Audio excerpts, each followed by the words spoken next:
Hello! Hello everyone, and welcome to Serious Music Time, where things are getting serious in this game. It's gonna get crazy. We learned a lot of things last time, and today's the day we're gonna beat this game. I want to check out this first though. The mascot is the blue badger. I made him, you know? Finally gonna show him off to the chief of police tomorrow. Wow, that's really something. You have no idea how much time and effort I invested into him to get this far, but my hopes for this little guy go far beyond just this precinct.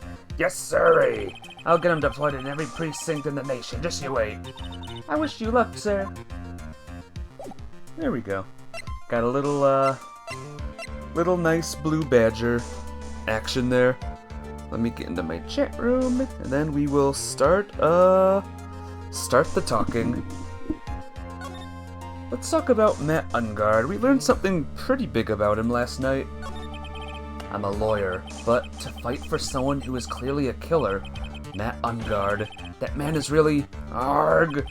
It doesn't matter who, every person deserves a proper defense and a fair trial. Isn't that the basis of our judicial system? Proper defense? But what exactly is that? Is it where a lawyer forcibly and blindly gets an acquittal through shouting and trickery?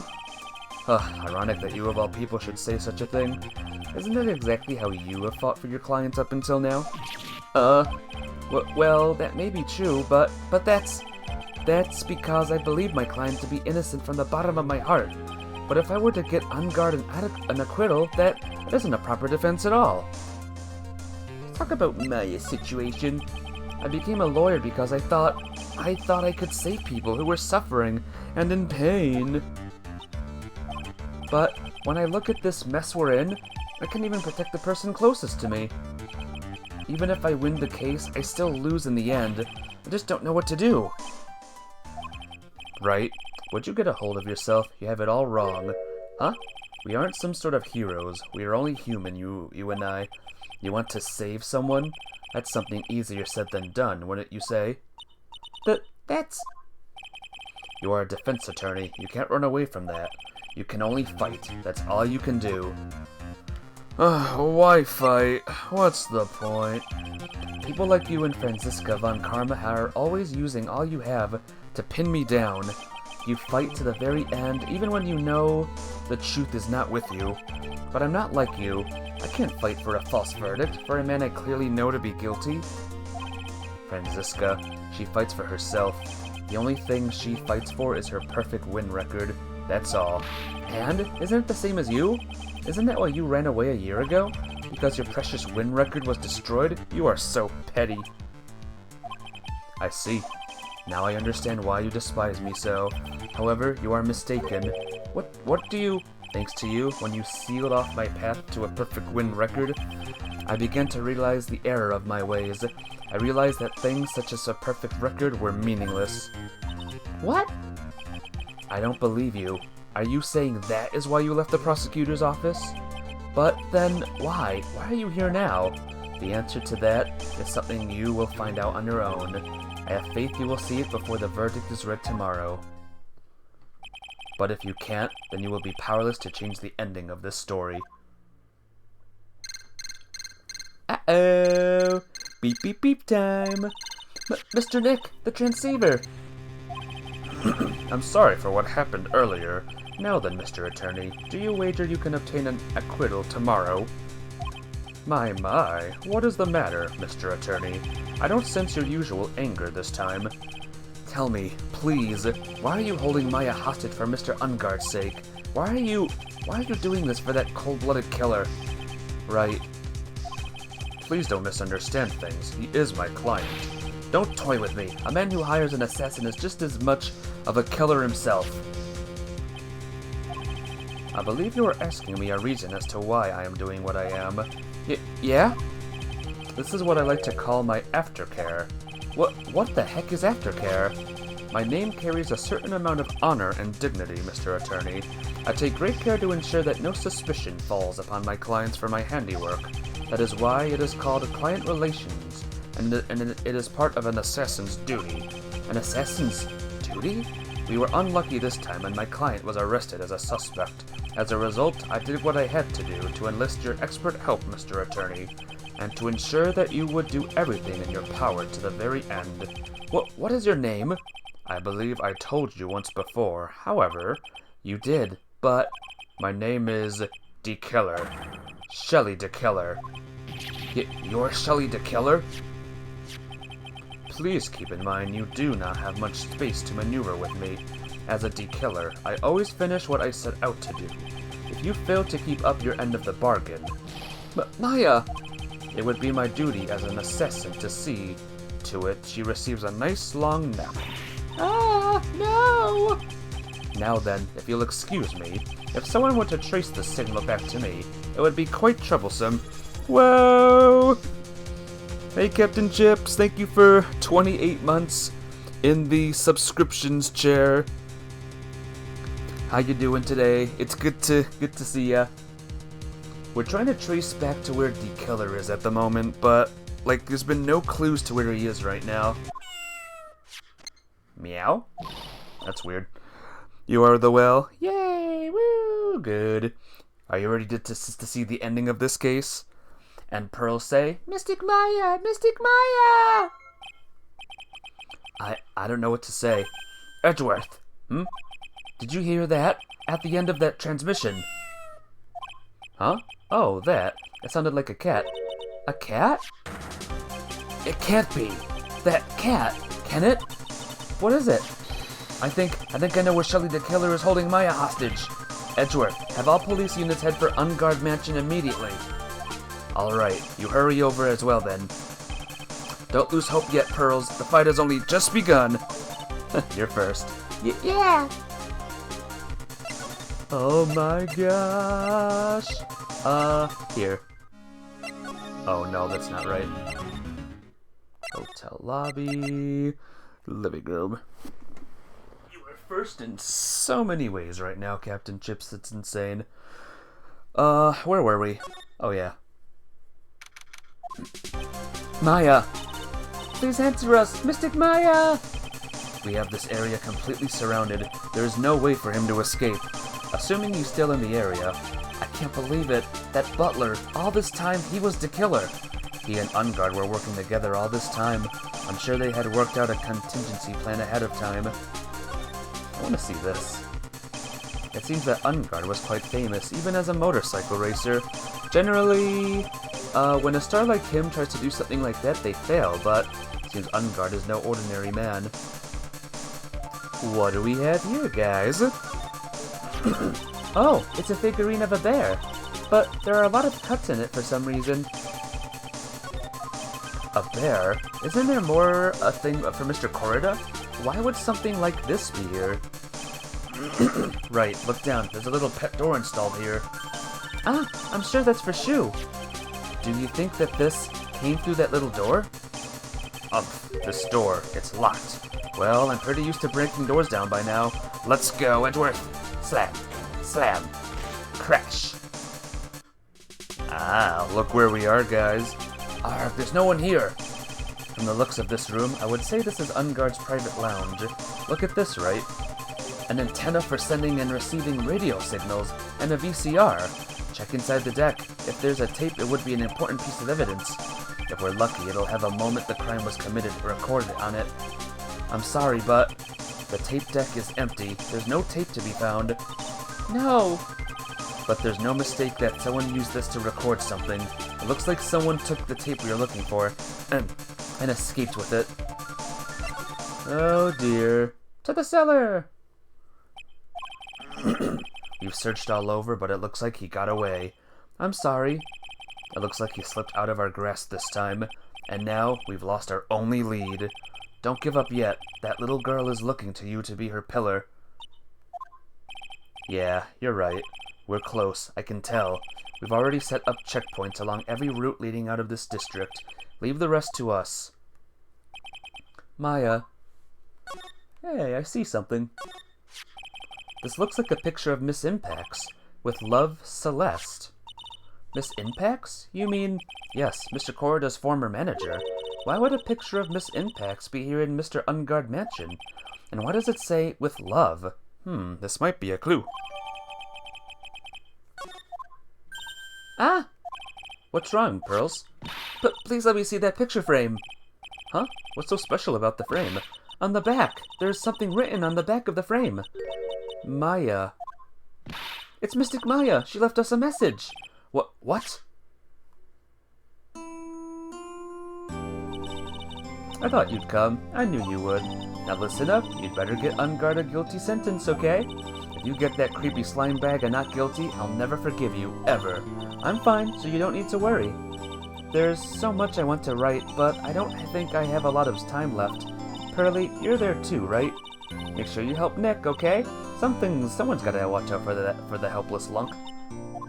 That's it for now, Nick. I guess I'll talk to you guys later.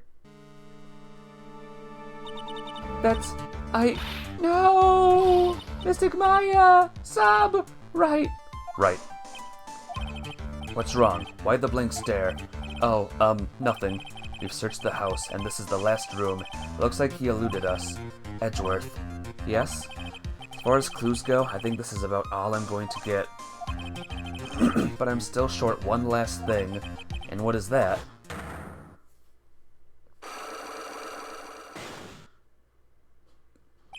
Miss Andrews' psych lock. If I could just find out what secret she's holding, and I think I stand a chance in court tomorrow to blow this case wide open and expose the truth. Nick, I know what you're thinking. I'll contact the detention center. Thanks, Edgeworth. Well, let's go, Pearls. It's time to open that last lock. Good evening, Mr. Wright.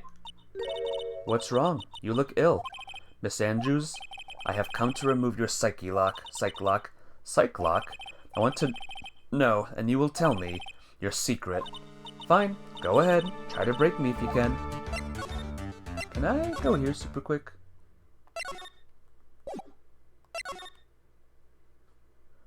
No, detective's done. Alright, here we go.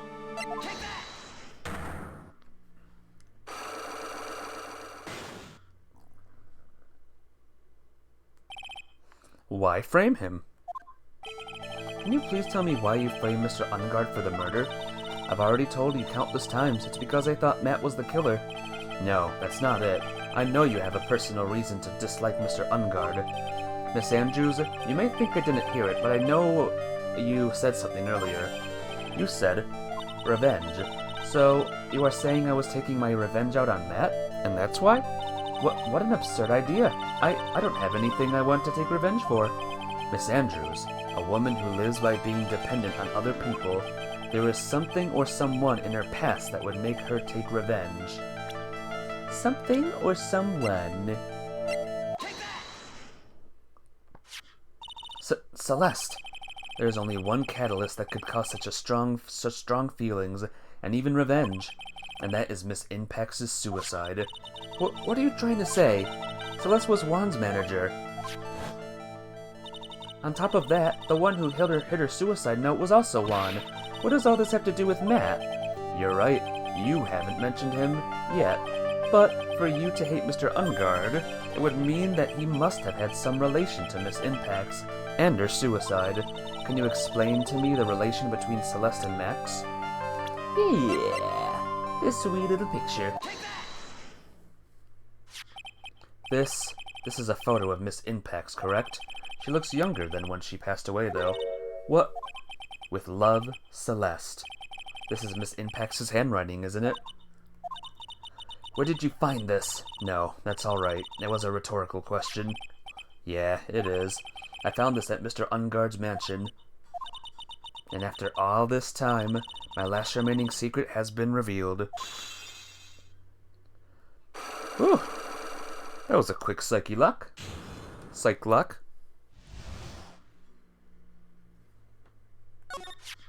Celeste. She was supposed to get married to Juan. Yes, but I heard it didn't work out. Because Mr. Corda didn't want to get married to her anymore, right? Yes, because of Matt. But because of Mr. Unguard? What do you mean? I think I can see where this is going. Celeste. She was Matt's manager a long time ago. She was the happiest woman in the world at the time. I was working part-time back then, and I often saw the two of them together. So that's why, with love, Celeste is written on the frame of that picture. They were a couple, weren't they? It wasn't anything as splendid as that. Celeste was being used, toyed with until she was thrown away. That's so horrible. Matt's entire image is built around how nice and wonderful of a man he is. A scandal would have destroyed that. Which is why Celeste, in her kindness, moved over to Worldwide Studios, and that is where she met Juan. She seemed really happy with him, even happier than she was with Matt. Celeste and Juan were such a good match, and they were even planning on getting married. And then, it was suddenly called off. On the night Juan called their marriage off, Celeste, she killed herself. And that's why I framed Matt. It was revenge for Celeste and for myself. I'm sure even you can guess why Juan called the wedding off, right? Matt confessed to Juan about his relationship with Celeste. I see. So that's what happened. But then why did Mr. Corda have to call off the wedding? I don't understand at all. It was probably because of his worthless male pride. Juan and Matt were always fierce rivals. Matt waited for the wedding announcement and then unleashed the truth on Juan. He was aiming for when it would hurt Juan the most. Poor Mr. Pax. That wasn't the end of it. That day, I'm almost certain that Celeste left a suicide note behind.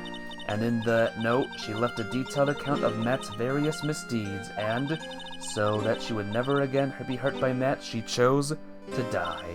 Then, when Juan discovered her body, she hid her note. But why would he do that? It's simple. Juan realized the note was a powerful weapon against Matt, and it would be especially damaging to his refreshing like a spring breeze image. In any case, with his pride hurt, Juan sought revenge. Revenge? There's that word again. Juan wanted to publicly disclose the contents of that suicide note. At the time, that would cause Matt the most damage, of course. And that was at the press conference after the stage show.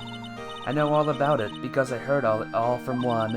It was so I could find out about all this that I drew so close to Juan to begin with. They're quite a pair of hideous monsters, aren't they? Even Celeste's death was something for them to use in their game. That night, when I found Juan's body, it was only natural that I thought the murderer was Matt. Those two were always spying on one another, after all. As for me, I was frantically searching for Celeste's suicide note. I wanted to destroy it before it ever went public. I was going to burn it. I had even brought a lighter. But I couldn't find the suicide note, and that's when revenge crossed my mind.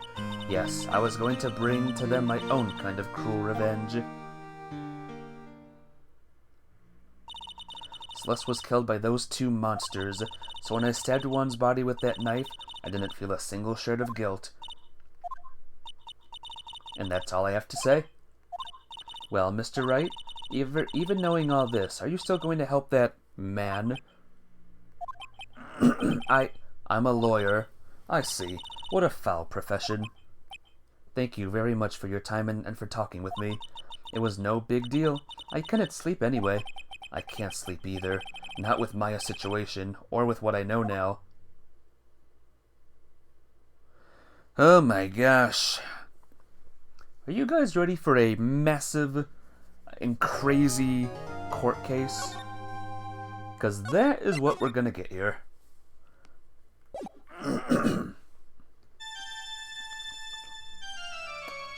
Ah, you never saw this, Captain Chips. This was the beginning of the game.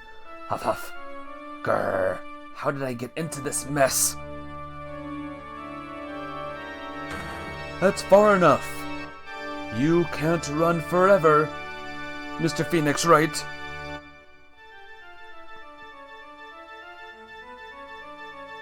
What have I done wrong? I cannot allow you to go on like this. But I'm just a simple defense attorney. Silence! You are no longer worthy of your title.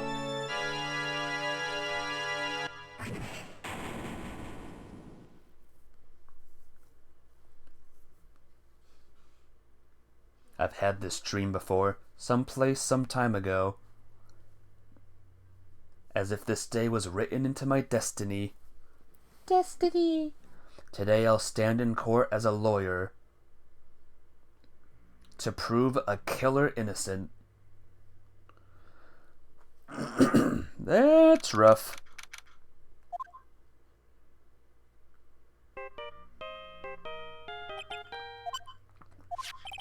Hello, this is Phoenix Wright. You don't look so well, dude. You're gonna prove me not guilty today, right? Oh boy. If you please, Mr. Lawyer. Remember, it's not just me. Your precious friend's life is riding on today's verdict, too. Grrr. Now listen up. You'd better get Engard a guilty sentence, okay? In a game about lawyers, they weren't going to give him at least one case where his client was guilty. Yeah, definitely. And they chose this one. If you give that creepy slime bag a not guilty, I'll never forgive you, ever. Maya. Phoenix. Phoenix. Mia. Maya. How's Maya? I don't know. You don't know? She hasn't tried to channel me since yesterday. Mia, what am I supposed to do? Well, like I said, for a lawyer, the worst times are when you have to force your biggest smiles. But, you can't give up. There's still some hope left. Stop it, please. There's nothing left. Not here, not anywhere. Arg, it's that accursed Engard again. Beep. Will you leave me alone? Look, don't call me anymore, I mean it. You're really mean, pal. Ah, Gumshoe, I'm really sorry. Where are you? Let me join the investigation team, and we're chasing after the killer, pal. Then you have some sort of lead? Sorry, but right now we've got 0 leads on the guy. But we're not going to give up. Gumshoe, until the trial is over, until the verdict is handed down, we're going to do everything we can to find the killer. If we can get Maya out, then you can get Engard the guilty verdict he deserves, pal. That's true. I could do that if they found Maya first. You got that? So you have to do whatever you can to make the trial last longer. Have to make the trial last longer? If you go at Mr. Edgeworth's with everything you've got, then you two can draw it out. Oh, now I get it. I believe in you, pal. You and Mr. Edgeworth can do it. So, believe in us. We're going to give it all we've got, just like you. Got it. Thanks, Gumshoe. Remember when he asked before, Captain Chips? Are the prosecution and defense gonna work together? Again? Yep, right now. Hey, Phoenix, you understand now, don't you? You have something money will never be able to buy. Friendship. It's the strongest weapon in the world and you have it in abundance. Yeah. Looks like we're coming to the end. I have to make the trial last as long as I can. Gumshoe will come through, I know it. Hey, Mick! How you doing? Welcome to the most intense court case ever. I hope you're doing good. I haven't asked you this in a while. Oh boy, this is gonna be as tense as Mia's shoulders having to carry those around all day. Yep. I almost forgot to ask, Captain Chips. How high is Engard and Juan, for that matter, on the kill this man list on the marker? Gonna get some pudding? Alrighty.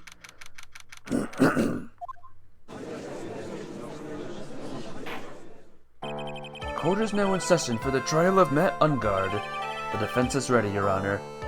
The prosecution has been ready for a while, Your Honor. Now, as I recall, we concluded yesterday's session with a big mystery on our hands. They are full on kill this man, out of 10, by the way. Awesome. Even Juan, who is already dead. The mystery being what exactly was Miss Adrian Andrews' role in this murder. That is to say, is she really connected to the crime itself? Mr. Edgeworth, if you would please inform the court of today's proceedings. Adrian Andrews.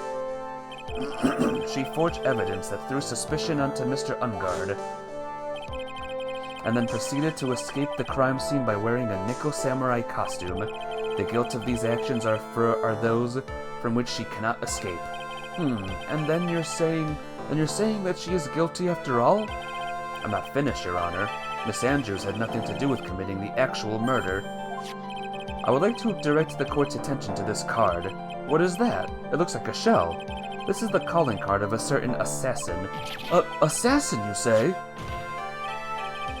Yes, Juan Corda was killed by a professional assassin, and the person who hired the assassin, his client so to speak, is Matt Ungard.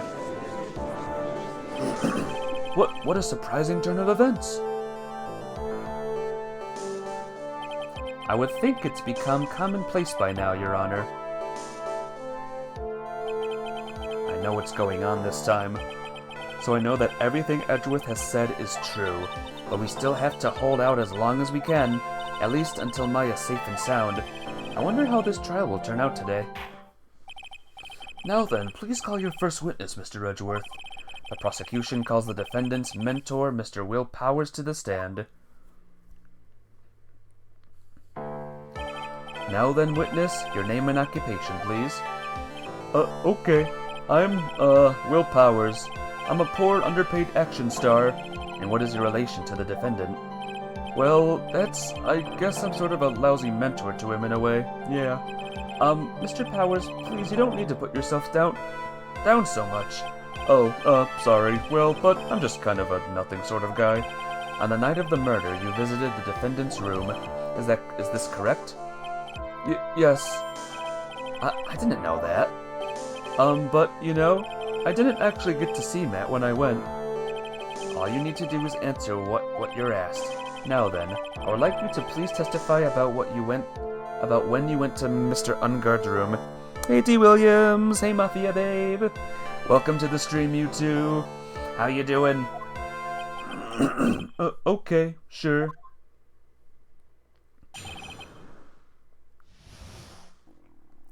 So, I don't think you know this yet, Mafia babe, but who do you think is the, person that hired D-Killer?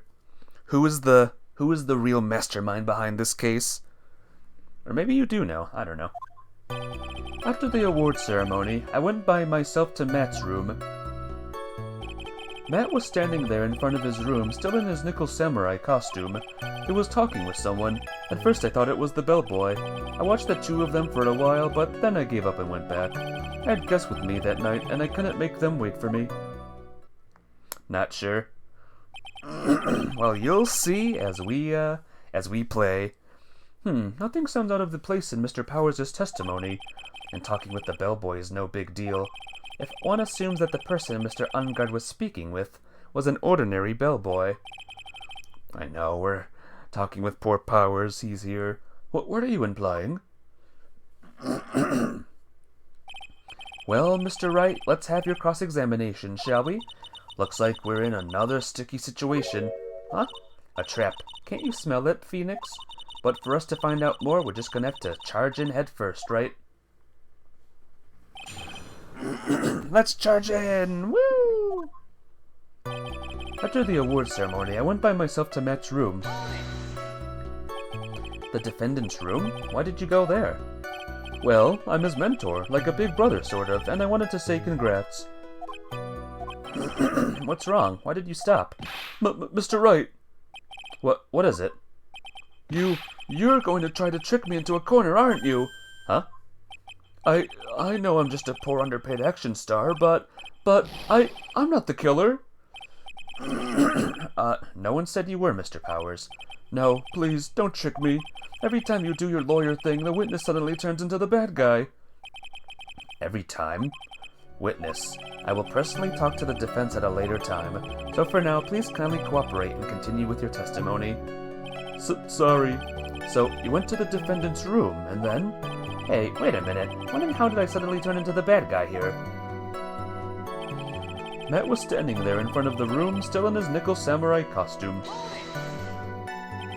Are you sure that was Matt Ungard? Yeah, I'm sure. He wasn't wearing the nickel samurai mask then. If that's the case, then he really can't be mistaken. And what was the defendant doing, standing in front of his own room? He was talking with someone. At first I thought it was the bellboy. At first? What do you mean by that? Well, he was in a bellboyish uniform, and he had a bottle of juice on a tray.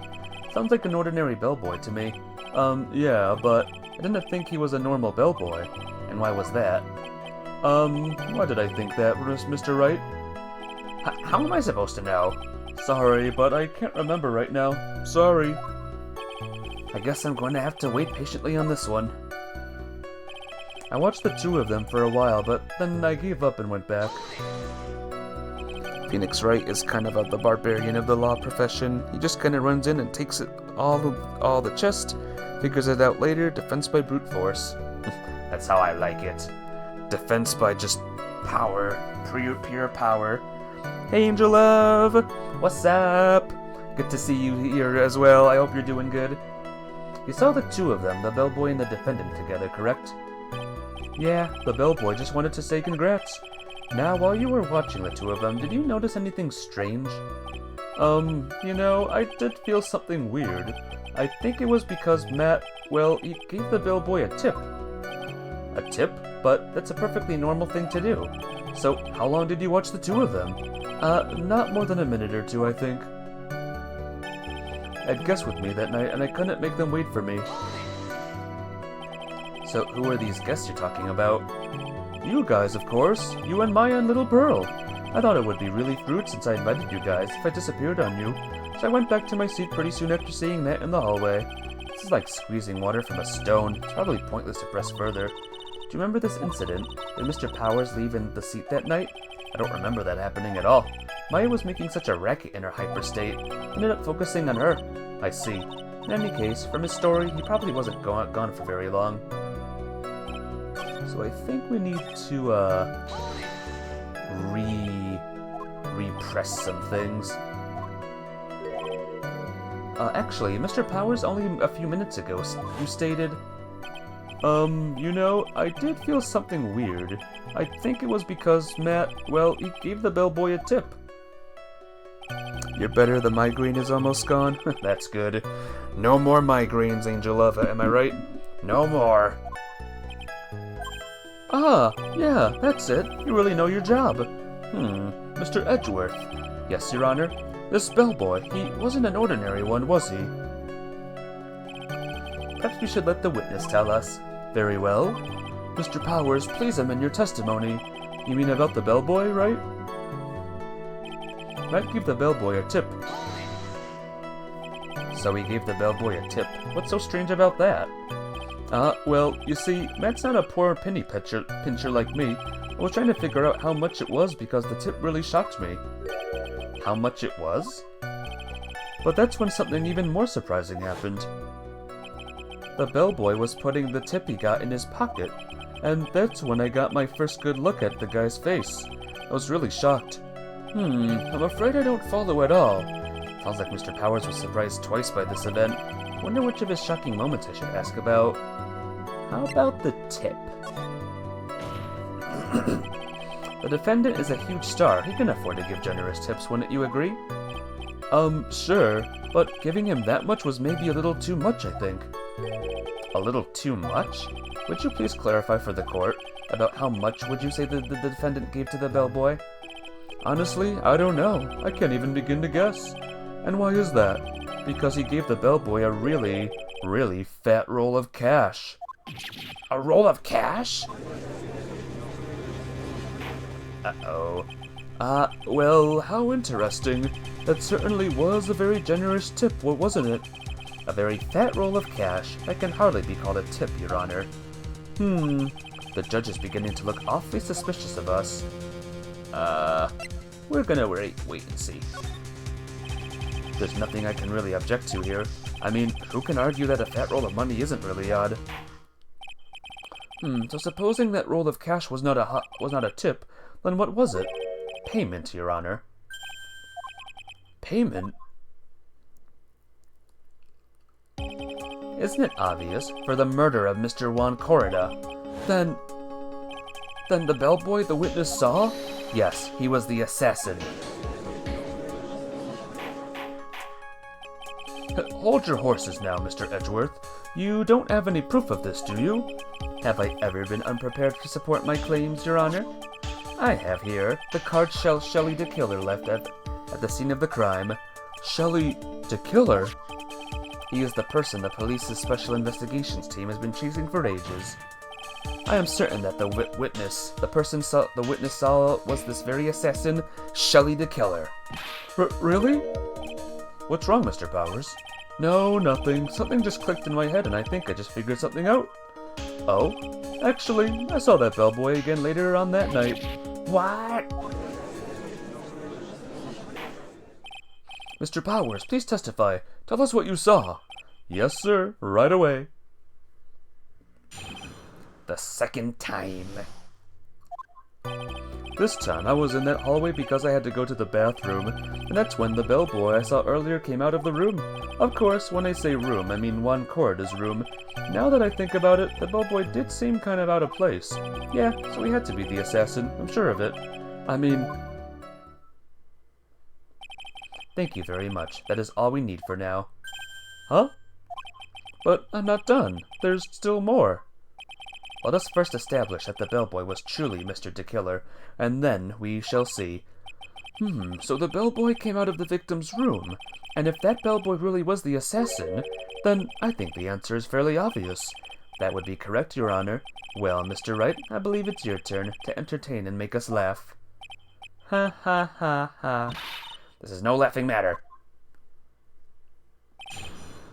The second time. This time I was in the hallway because I had to go to the bathroom, and that's when that bellboy I saw earlier came out of the room. Are you sure it was the same bellboy? Yeah. And how could you tell? All the bellboys wear the same uniform after all. But, you see, well, he had those stitches in his face.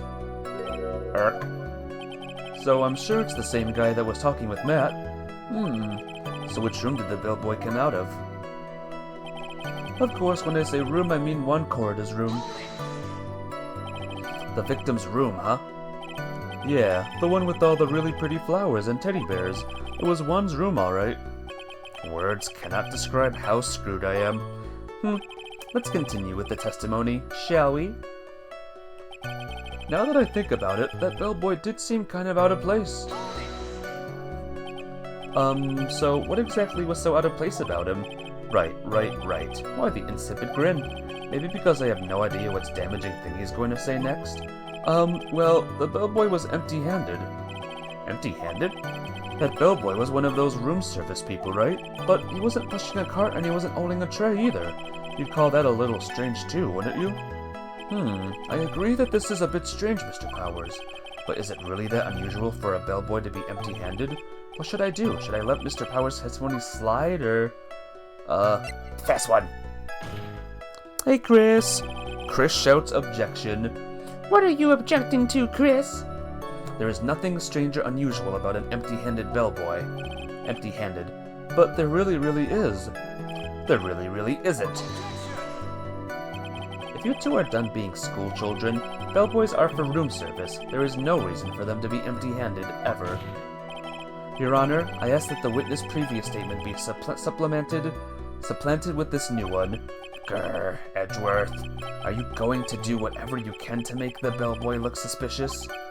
I see. Very well. This court recognizes and grants the prosecution's request. Mr. Powers, if you could amend your testimony, please. Yes, sir. I thought it was kind of strange for a bellboy to come out of a guest room empty-handed. Empty-handed, huh?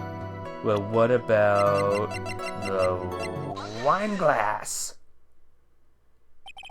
Mr. Powers? Yes? You're easily influenced by other people's words, aren't you?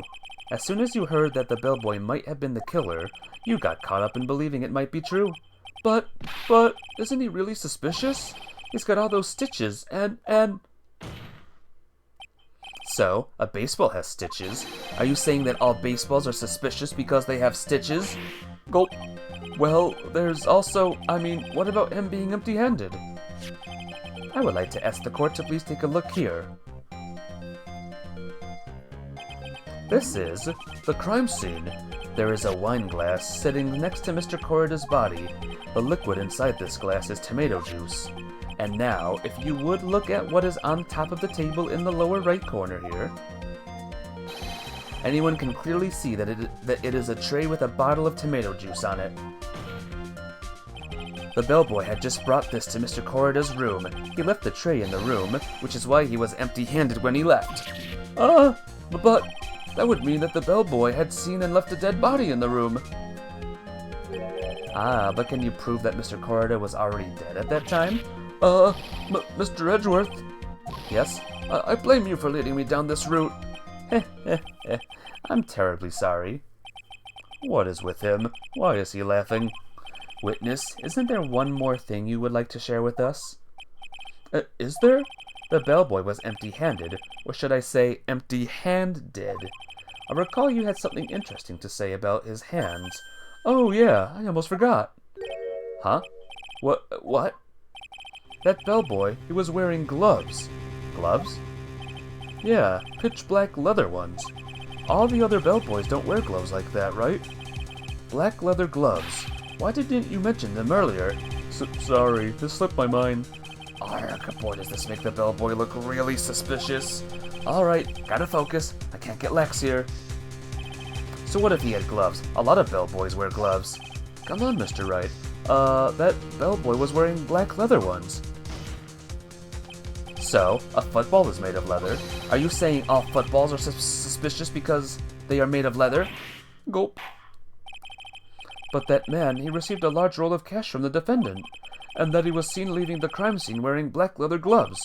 I don't think that even someone like myself can believe he was just another bellboy. Erg. It seems that we have finally come to an understanding. Now then, witness, please continue with the rest of your testimony. The rest? Oh yes, please tell us more. Okay.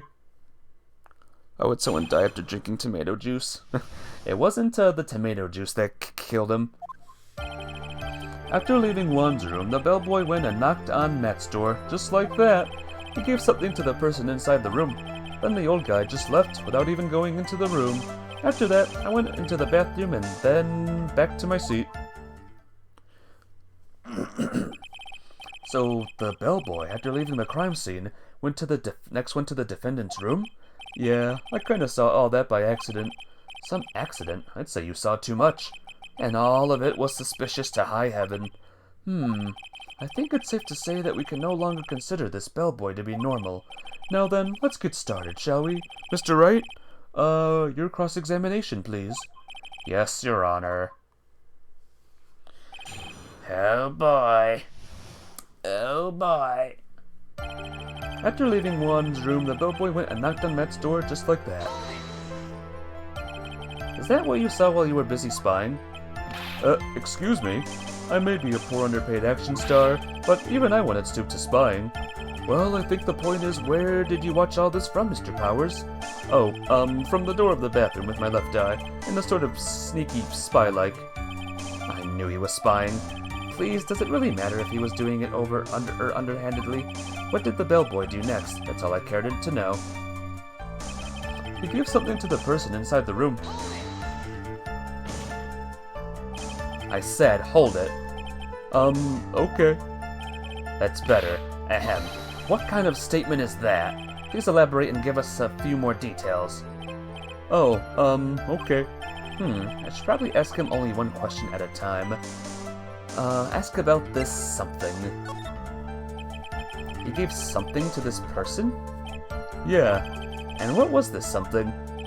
Ha ha ha. If I remembered what it was, I wouldn't be calling it a something, would I? But this implies it was something was removed from the scene of the crime. Are you sure you really can't remember, Mr. Powers?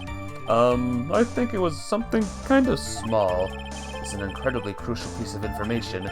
Please try to remember what it was. I'll try. In the meantime, let's talk about another point, namely what the bellboy did next. Oh, so after he gave the person inside the room the thing, then the old guy just left without even going into the room.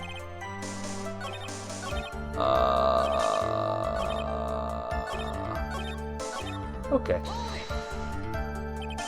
Where did this bellboy go after he left Mr. Unguard's room? He opened the door to Viola Hall. Went in there, and who knows after that, right? I do. After that, I went to the bathroom and then back to my seat. So maybe this one again?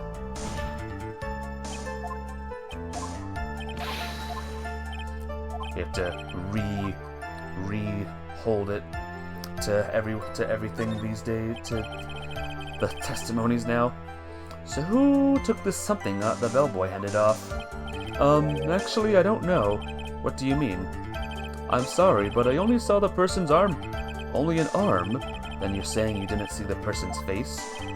Yeah. I would like to summarize this testimony up to this point, if you don't mind. When the bellboy left the crime scene, he immediately went to the defendant's room. There, he handed a small item of some sort to the person inside. As for the person who received the item, all you could see was the person's arm. Yes, it was just like that. Mr. Edgeworth, is all this really that important? Of course. Hey, Hellfire Skyrim. Looks like you're most likely cute today. Thank goodness for that. But it's good to see ya. Of course, Your Honor. I think this is of the utmost importance. This is when whatever was removed from the crime scene was handed over to the client. Mr. Powers, please try to remember what it was the bellboy handed off. Well, let's see. I think it was no. If you remember, please add it to your testimony. Yes, sir. Am I losing? No, I don't think so. I thought if I saw it again, I could say for sure, but I think it was some sort of wooden statue. Not winning today. Have you played Etrian Odyssey? Maybe?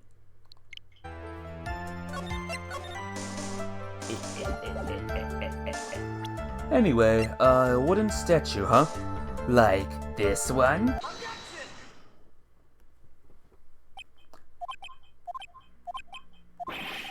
What was the point of that pregnant pause? Pregnant? Hey, are you pregnant today? Where did that objection come? Well, speak up. It was me, Your Honor. What is it, Phoenix? I have a feeling that something bad is going to happen once I show this. Mr. Wright, if you have something to say, please spit it out. Yes, Your Honor. Okay, Phoenix. Deep breath. Mr. Powers, that's something you saw. Was it this item? Oh, hey, that's it. That's the something. Wow, Mr. Wright, you really figured it out. I recall we found this at Matt Ungard's mansion. At the defendant's house? That's not good. What does this mean? It's simple, Your Honor. Shelley the killer assassinated Juan Corda in his room, and then he stole this wooden bear from the scene of the crime. Then, the bear being found at Mr. Ungard's mansion would be... It goes without saying, Your Honor. Matt Ungard is D. Killer's client. Order, order, order! I said order! Mr. Wright, this is the most unfortunate turn of events for you. Yeah. Sorry, Mia. No, it's alright. Your judgment was sound. Actually, I figured the bear would come up. If not now, then it would have later on. Even if you hadn't shown it to the court, I'm sure your friend Edgeworth would have. I almost forgot that he knew about it too. I think it is clear that there is no need for us to continue this trial. I can't let this happen. I have to do something. There has to be something we've overlooked. Your Honor, a minute, please. Yes, Mr. Wright? There are still a few points left that we have not fully explored. What are you trying to pull? Oh, well, we can't have that. Well, did you know the second and third games are on Steam? They're on Steam, huh? What if they were also on the Switch? Yes, I knew that. But I have them on the Switch, so no need to get them on the Steams. Alright, Mr. Wright, what questionable point would you like to explore further? The bear itself? Maybe? Oh, I forgot, to be honest. Try the bear itself. I think it's fairly obvious that the bear itself is very questionable. The bear, Mr. Wright? This was found at Mr. Ungard's mansion. However, Mr. Ungard was arrested at the hotel that night, which means that since the murder occurred, he has not had a chance to go home. Oh, I think Your Honor has already figured out what I'm trying to say. It is not possible that it was Mr. Ungard who took this bear to the mansion. Didn't know since you don't follow very Switch games. Ah, it's fine. Don't worry about it. Why, that's very true. We didn't consider that point, Mr. Wright. There was no way, time-wise, for the defendant to have taken this bear home. Phew. Disaster averted and the... Why is Edgeworth here? You thought he quit? Nope. Man, you've missed a lot, Hellfire Skyrim. He did not quit. He's still here. You haven't gotten the best of me yet, Mr. Wright. Huh? I remember it clear as day. I remember what you muttered to yourself at Ungard's mansion. We have this area completely surrounded. There is no way for him to escape. I can't believe it. That butler, all this time he was DeKiller. DeKiller and Ungard were working together, so to speak, and DeKiller was hiding at Edengard Mansion as its butler. What a bold move. Heji's been busy? Yes, he was busy. The bear figurine was brought back to Ungard Mansion by DeKiller himself. When it looked like he was about to be arrested, Ungard had him do so. I assume because it would have been bad had the police found it during their investigation. Well, Mr. Wright, you've been quiet for a while now. This is too much. Isn't there anything I can attack at all? Have to try. Have to find something else. What will you do now, Mr. Wright? Do you plan to... I plan to expose a clearly shaky place in Mr. Powers' testimony. What? There is still another one? There is indeed, Your Honor, and it's quite a questionable point. What are you trying to pull? Oh, well, we can't have that. Alright, Mr. Wright, what questionable point would you like to explore further? The person who received the bear. There was one thing in Mr. Powers' testimony that was very unclear, and that is the identity of the person who received the bear. He gave something to the person inside the room. I'm sorry, but I only saw the person's arm. As long as we don't know who it was that took the bear, we can't be sure of...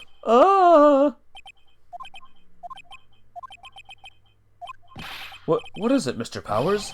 If you're going to scream like that, then at least give us a good reason why. Oh, yeah, sorry. Actually, so, I remembered. I remembered who took the bear. What? Really? I mean, I only saw his arm, but, the arm, it was the Nickel Samurai's arm. I swear it. You've got to be kidding! Are you sure of that, Mr. Powers? Yeah, I'm sure it was the Nickel Samurai. Order! It looks like you've dug your own grave, yet again. How many times is that today? I've lost count. So the person who took in this little bear was the Nickel Samurai, and as we all know, Matt Ungard is the Nickel Samurai. Thanks to the defense, we've made all the clearer. I think we've heard enough. We now know why this bear figurine was at the defendant's mansion, as well as who it was that received the bear from the assassin in his room. Everything has become very clear. The client who hired the assassin to commit the murder was Mr. Matt Ungard. I see no reason for this trial to continue. Therefore, I will now hand down my verdict. Thank you, Your Honor, for your understanding. You see, Mr. Wright, you could not win against the truth, could you? I knew it wouldn't turn out this way. After all, what Edgeworth has stated is the truth. Any last objections, Mr. Wright? Well, do I? What should I do? Let's raise an objection. That could be wrong, but let's see. I will now announce my There is only one way for me to drag this trial out. The only way I have left is this one dirty trick. Your Honor, right now, we have these two reasons to believe my client is the assassin's client. Reason number 1, he accepted the bear figurine from the assassin. Reason number 2, that very same figurine was found at Ungard Mansion. However, it's possible that this is all the work of a certain other person. What are you saying? What I'm saying is, it's possible a different person is DeKiller's real client.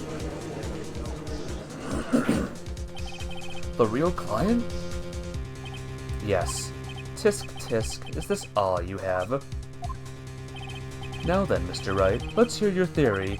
Who do you say is the killer's real client, and therefore, the real murderer? I am so sorry about this, but I have no choice. Adrian Andrews? Yes, we already know that she tried to frame Matt Ungard for the crime. By wearing a spare nickel samurai costume. Then the nickel samurai arm that I saw, that could have very well have been Miss Andrews. But what about Mr. Ungard? If you would please recall yesterday's testimony. The defendant was taking a nap during the break period. That's right. Then, finding this figure at Mr. Ungard's mansion? It was a well-laid trap set by Mr. Andrews. Miss Andrews. Mr. Edgeworth, what is your opinion on this? I can't even begin to count the flaws in the defendant's logic. Besides which, there's no evidence to support it. However, I can't fully discount its possibility either. What is with this trial? Come on, anyone can tell Ungard did it. I can't believe the defense would go so far as to pin the guilt onto someone else. Yeah, unbelievable. It's not something petty, it's murder of all things. This is to save Maya. This is to save Maya. Even if the whole world turns against me, this is one fight I can't give up on. Order, order, order! All disruptive parties will be forced to leave the courtroom. Your Honor. For the benefit of the defense, I'm willing to play along with his what-if game. His what-if game, Mr. Edgeworth? The prosecution is prepared to challenge the defense's theory. Mr. Wright, even you must have thought it strange and wondered, why would the criminal want this little wooden bear? He's right. The Keller did specially bring that bear to Ungard Mansion right away. Why do you ask? Is there something special about it? Absolutely. And I'm sure I'm sure that once the court knows its significance, the true killer's identity will become crystal clear. Your Honor, the prosecution calls upon the witness who will clear all doubts against Miss Andrews. And who would that be? It's quite simple, Your Honor. Miss Adrian Andrews herself. I see. Well then, the court will take a short 10-minute recess. The prosecution will prepare its witness in that time. Yes, Your Honor.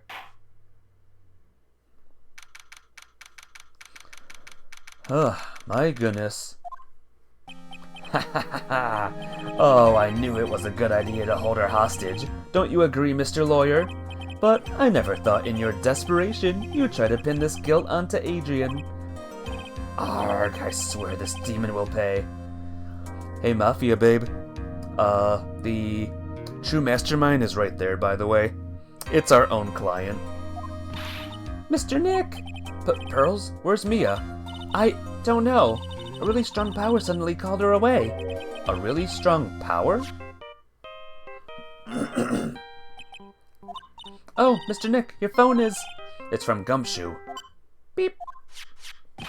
How's it going? Have you been hanging in there, pal? Yeah, sort of. We just barely found something to latch onto. Phew, that's good, pal. And what about you? Anything yet? Have you figured out where Keller and Maya are? We still don't have any leads, but... What? We don't have any more time! If we just had one, even a single clue would be really helpful. I was only able to come this far because I kept thinking to myself, I've got to keep the trial going until Maya's been rescued. But have I just run out of luck this time? Is all our hope for naught? A tent. Huh? A tent? I could see a circus tent. Mia? It looks like Maya was unconscious until just a few minutes ago. As soon as she woke up, she called for me. So it was Maya that called you away. She's locked in a dusty little room right now, but I couldn't see a circus tent outside the window around 300 feet away. Gumshoe, is there a circus tent in town right now? There's only one, pal. The very big circus. Maya is somewhere within a 300-foot radius of the main tent. What? Okay, hold on a sec, pal. Hey, draw a circle on that map about 300-foot radius from the main tent. Hurry! And? I could see a mailbox under the window, just outside. Gumshoe, there's also a mailbox. Okay, what else? What else, Mia? I'm sorry, but it was a very small window. I couldn't see anything else. I felt like I was in an old office building, maybe the 3rd floor or so. I heard her, an old office building. Good stuff, pal. Okay, just hang in there, just a little longer, pal. Wish us luck. Good luck. I'll call you later, so don't let your battery die, okay, pal? Beep. Mia, Maya's not hurt, right? She's in a pretty bad state, Phoenix. She's being starved. Gumshoe, please hurry. Looks like we're out of time. Are you alright, Phoenix? It's only a matter of time before Maya's rescued. I can do this. I just have to make this trial last a little longer. I know. Isn't that crazy, Mafia Babe? Our own client is the evil one this time.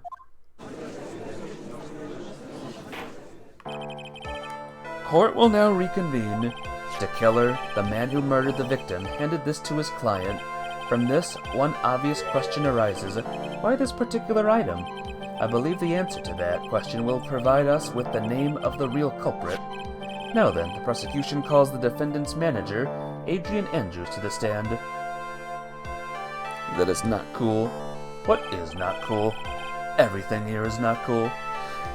Currently, the witness is accused of tampering and obstruction of justice. However, you have been called to the witness stand today to ascertain who exactly is guilty of murder. I understand. Very good. Now, have you ever seen this bear before, Miss Andrews? Of course I have. You have seen it before? That's right. It's only natural that the witness has. Miss Andrews, could you please enlighten the court to this bear's secrets? All right. Why? Why does she...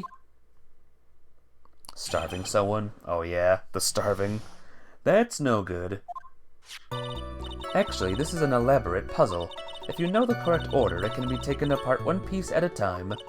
At its center is a small cavity, with just enough room to store a small item. Because of its complexity, if you don't know the order, you can't open the bear. You really can't tell that it's just a small jewelry box just by looking at it. So this figurine, it's a container of sorts, isn't it? Yes, looks can be deceiving, wouldn't you agree? Yes, this is superb craftsmanship. Oh, yes, I nearly forgot. You may begin your cross-examination, Mr. Wright. Looks like there really was something to that bear after all.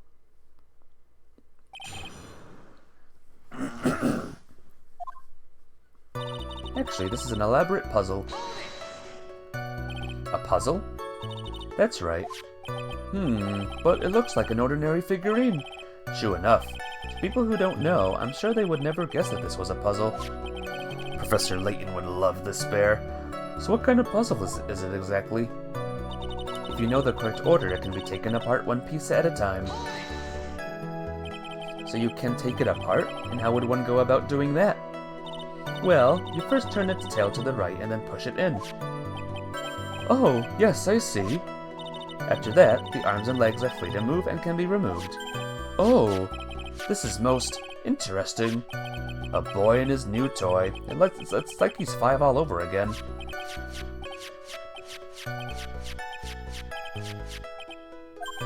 Oh, don't mind me. Go ahead and carry on. I think he's lost it. So what did you find after you take the puzzle apart? At its center is a small cavity with just enough room to store a small item.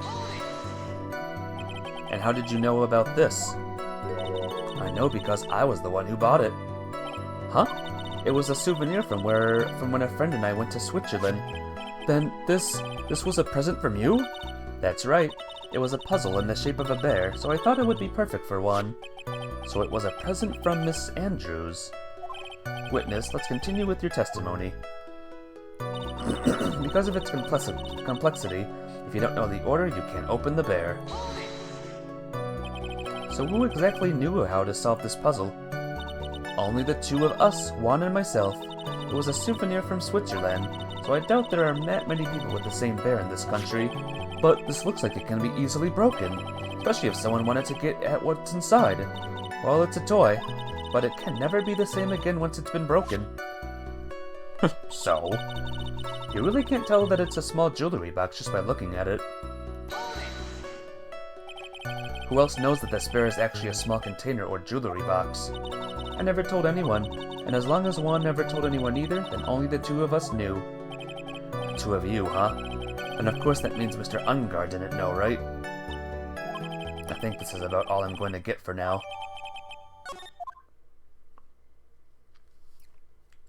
Well, Mr. Wright, I think even you have to come to realize that there's just one very important fact that we have uncovered, and that is this. This bear is actually a jewelry box. Now that we have agreed to this point, there's only one logical question that comes next, and that is, what is inside this box? What's inside? That's right. That's what we're going to find out next, witness. Yes? You are the only one who can open this. Please.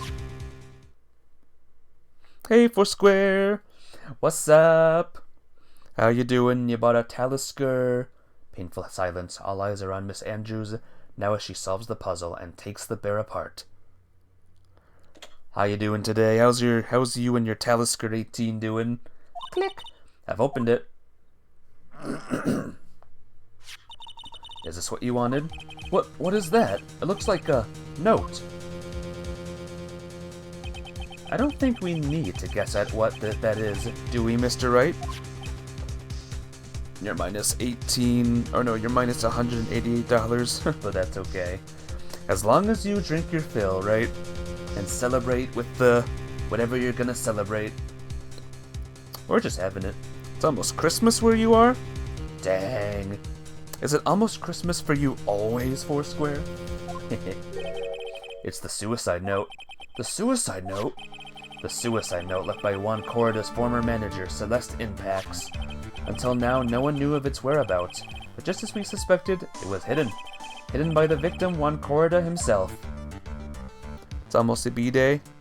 Gotta stop it. It's almost your B-Day. If you enter the chat room on your B-Day, you know what I'll do.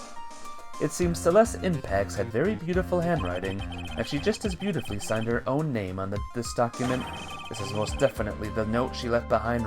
She left right before she committed suicide. Order! Witness, did you know about this? Yes, I did. I heard all about it from Juan. When I discovered his body, I looked for the bear. I wanted to destroy the note before it became public, but I couldn't find it anywhere, because it had already been taken by the killer. Everything is going at Mr. Edgeworth's pace, so now that the suicide note has been found, what's the next logical question? What is written on the note? That's right. At least, that's what I would think. Now then, I believe it is only appropriate the contents of the note be made known. I can't stop you, can I? I went through so much just to get my hands on it, and I was going to burn it for her sake. I'm deeply sorry, but I can't allow you to persuade me to stop. Your Honor, if you could please read the contents of the note aloud. Very well. The judge's voice rang loud and clear through the deathly silent courtroom. In her note, Celeste Impax left us a record of all that had happened to her, about being used and then thrown away by Ungard, about being engaged to Corrida and Ungard's role in destroying that, and about how she decided in her despair to end it all.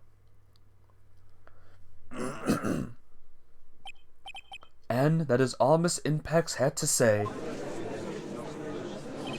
There is one thing I would like to say here. The prosecution has no intention of slandering Mr. Ungard. Then what? Our intention, Your Honor, is to establish a motive for murder. Isn't that the correct witness? Yes. On the night of the murder, Juan was going to make the contents of the note public. After the post-ceremony show, he was going to hold a press conference. My word! That Ungard values above all else his refreshing like a spring breeze image, which is why he had to stop this note from being made public. At any cost.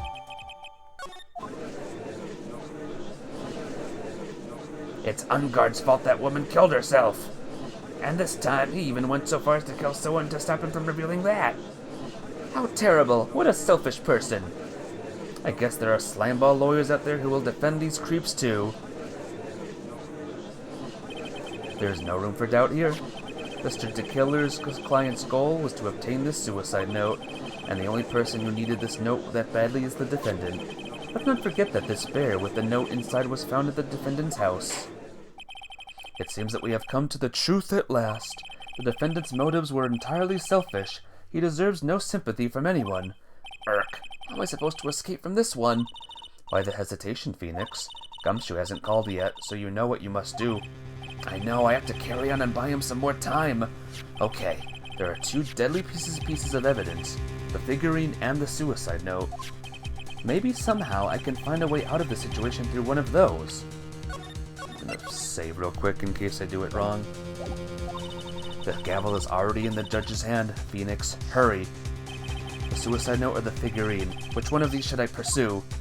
How about the suicide note? Please wait, Your Honor. Oh man, look at that lawyer. He's still going at it. It's like he doesn't care that he's trying to get a killer off the hook. I think Your Honor believes that Matt Ungard is killed in order to obtain this note. Yes, that is correct.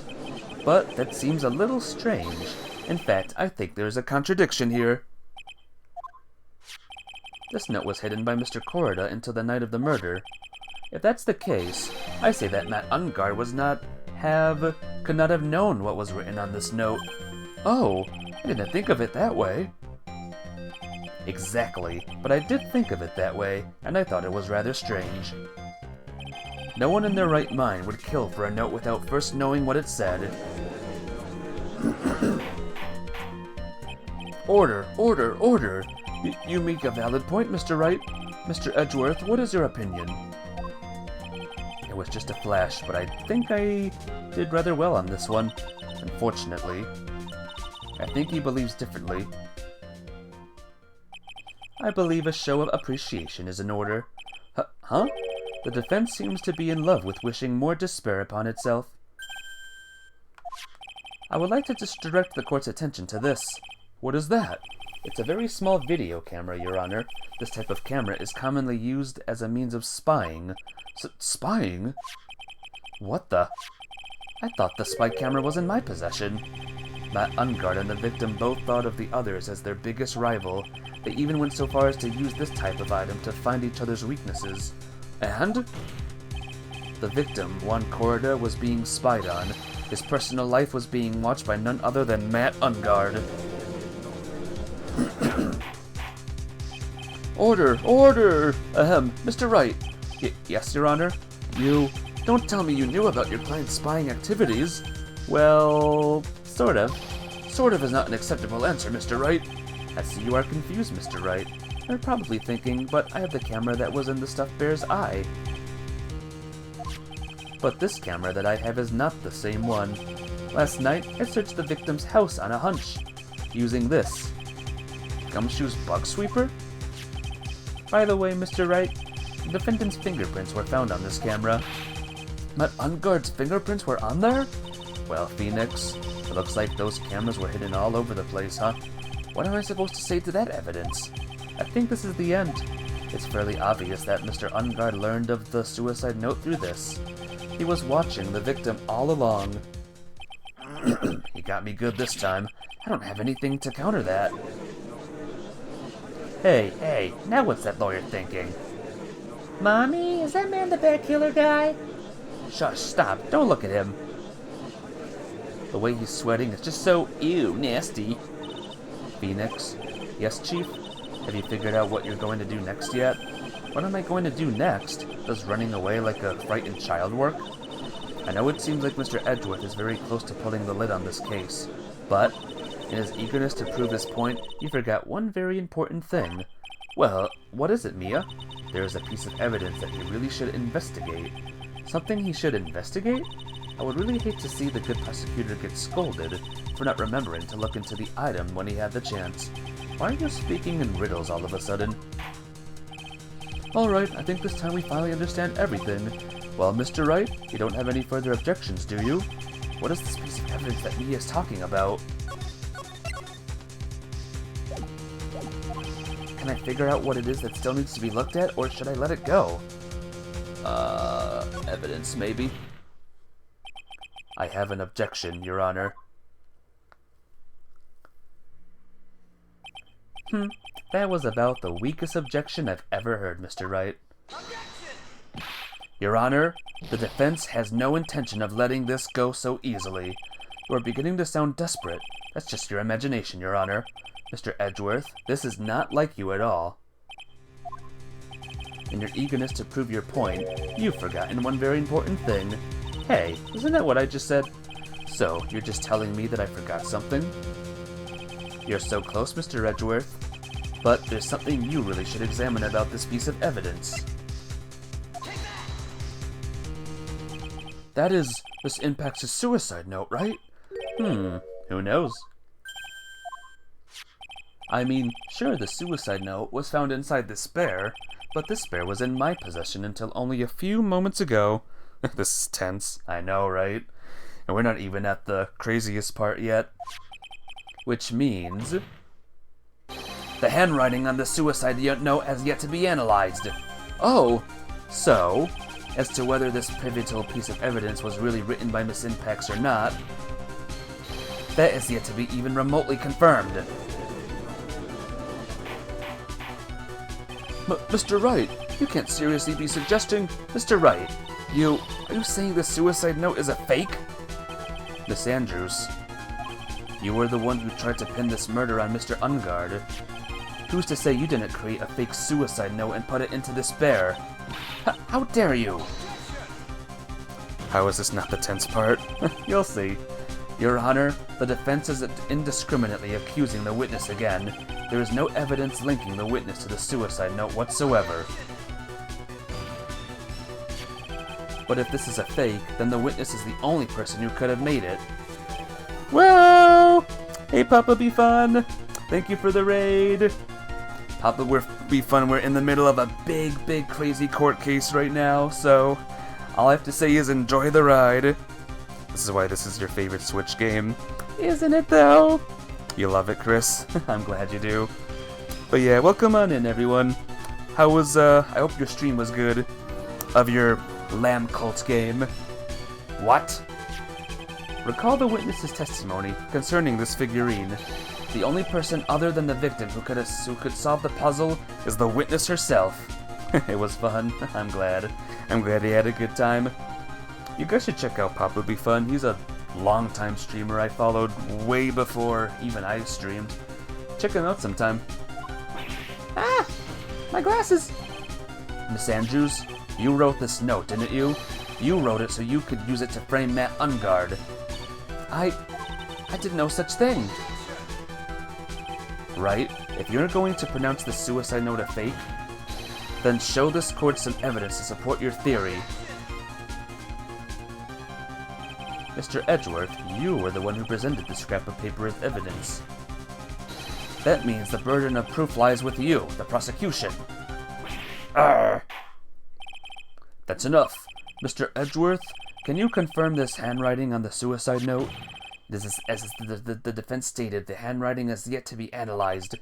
If that's the case, it seems that yet again we have reached a point where a verdict is impossible. That's impossible! This isn't good, Phoenix. The judge is going to carry this trial over one more day. I don't think Maya will physically be able to make it another day. I didn't want to have to do this, but I don't have a choice. I request that both the prosecution and defense further investigate. Handwriting analysis, my butt. That's just the lawyer trying to buy more time. Ungard is guilty. Look, any idiot can tell you that. I think we've reached the end of the line. Guilty, guilty, guilty, guilty, guilty, guilty, guilty, guilty, guilty. Oh, wait a minute. What is that sound? It's Gumshoe. Beep. Hello, Gumshoe? What is with him? And what's with that sigh? Where's Maya? What happened to Killer? He got away. What? I'm sorry, pal. I really am. I don't know what to say besides I'm sorry. Wish there was some way to make it up to you. I really do. Anyway, what's going on? We found his hideout, pal. But The two of them were already gone. This is terrible. I'm going to keep looking for them, pal. Don't you worry, I just need a little more time. But don't tell me we don't have any more. Guilty, guilty, guilty, guilty, guilty, guilty. Do you hear that? They're calling for his head. Mr. Wright, I can't for us to come this far and... Oh, what is it? Let me talk to Mr. Edgeworth. I can't do that. Mr. Wright, would you please get a hold of yourself? Yes, Your Honor. I'm about to end today's proceedings. You may take your phone calls after... Hold on, Your Honor. Edgeworth, catch. Mr. Edgeworth? Please, you gotta buy us some more time. Court is in session. Beep. I'm sorry, Your Honor. You were saying? Mr. Wright, this is a court of law. I'm sorry, Your Honor, but... Would Phoenix get in trouble for answering his phone during a court proceeding? I don't know. I am reluctant to do this, however. It appears that I have no choice but to suspend proceedings until tomorrow. This time I really can't do anything. Court is now adjourned for the day. Dang. Darn. Oh! Please wait, Your Honor. Edgeworth? What is it, Mr. Edgeworth? I humbly request another 30 minutes of Your Honor's time. For what purpose? We can perform the necessary tests on this piece of evidence in that time. But can you really obtain the results in 30 minutes? I believe we can, Your Honor. But wouldn't it be better if we adjourn for today and then reconvene tomorrow? 30 minutes, please, Your Honor. That is all I'm asking for. Please, Your Honor. Very well. At the prosecution's request, this court will now take a 30-minute recess, but be advised that I will not allow another recess today. I'm not sure if this is helping or hurting us. The court will now take its final recess of the day. Oh my gosh, guys. Right, well, what's going on with my situation? To kill her. It looks like he got away again. 30 minutes? We can't find her in that time. Ugh. Report. Is that Mr. Edgeworth? We don't have time, just spit it out. Right. It looks like we just missed them, sir. The D-Killer left a few things behind by accident in his rush to get away. A few things? Can we use any of them as evidence? Ho ho ho, I thought you'd ask, pal. Never thought you would ask. I got the things he left with me right now and I'm on my way over. Really? That's odd. Any items like that are usually sent to the crime lab first. We don't have time to wait for those guys, sir. When those guys weren't looking, I swiped the stuff and ran. What? Well, I'm not a detective anymore, so I had to. I'm really sorry, sir, but I've got to put the law on hold for now. Hey, Karmalikov, welcome to the stream. Love his character development. From literally trying to convict Maya to caring about her. That Edgeworth is a good guy. I hope you're doing good today. How are you? Welcome to the stream. Sounds bad. I hope he doesn't get in too much trouble over this. With my hunk-of-junk car, I'll be there in about 20 minutes, sir. Don't worry, I'll be there. Wait for me. Alright, just get here in one piece. I'm on a mission and no one can stop me now, sir. No one. I'm pulling all the stops and running every red light. Items left by the murderer? Huh? Maybe there's something along them that will be decisive enough to end this. Uh-oh! Isn't that illegal? Who cares at this point? Hey, what's wrong? Detective Gumshoe, answer me. No one can stop me. Uh-oh. What happened? It sounded like he had an accident. I'm guessing his cell phone broke as well. What was he thinking? We've got to hurry and call for help. But we have no idea where he is. His cell phone is broken and he wasn't driving a patrol car, so no radio either. Also, if we don't get to those items before they do, the police will take possession of them. No, we can't let that happen. Well, if there is a way we can find out where he is, then we stand a chance. Why? Oh, why did Gumshoe have to get into an accident now? Is there any way to find out exactly where he is at the moment? I think there's a way, guys. That's right, there is a way. What? How? I'm sure we can find out where Detective Gumshoe is through this. Through... her. Why are you bringing up Franziska at a time like... Oh, I see. I'll try to get into contact with her. The chances are slim, but she's all we have. Franziska. Will she even want to help us? Edgeworth. What is it? I don't have any right to judge anyone ever again. I know my client is guilty, but what I'm doing now? I'm pinning the guilt onto someone totally innocent and using the evidence to do so. It might be my turn to say, Defense Attorney Phoenix Wright chooses death. Right. Doesn't suit someone like you to cry useless tears. Whether you did your job well or not, that can only be seen after the verdict has been decided. The verdict? Is Prosecutor Edgeworth here? Yes, bailiff. It's a phone call for you, sir. They said it was extremely urgent. I'll probably finish with the handwriting analysis. Have to go take this call. In the meantime, think hard about what it is you must do. Whew. Alright, guys. It is time to enter the most crazy part of this trial of all.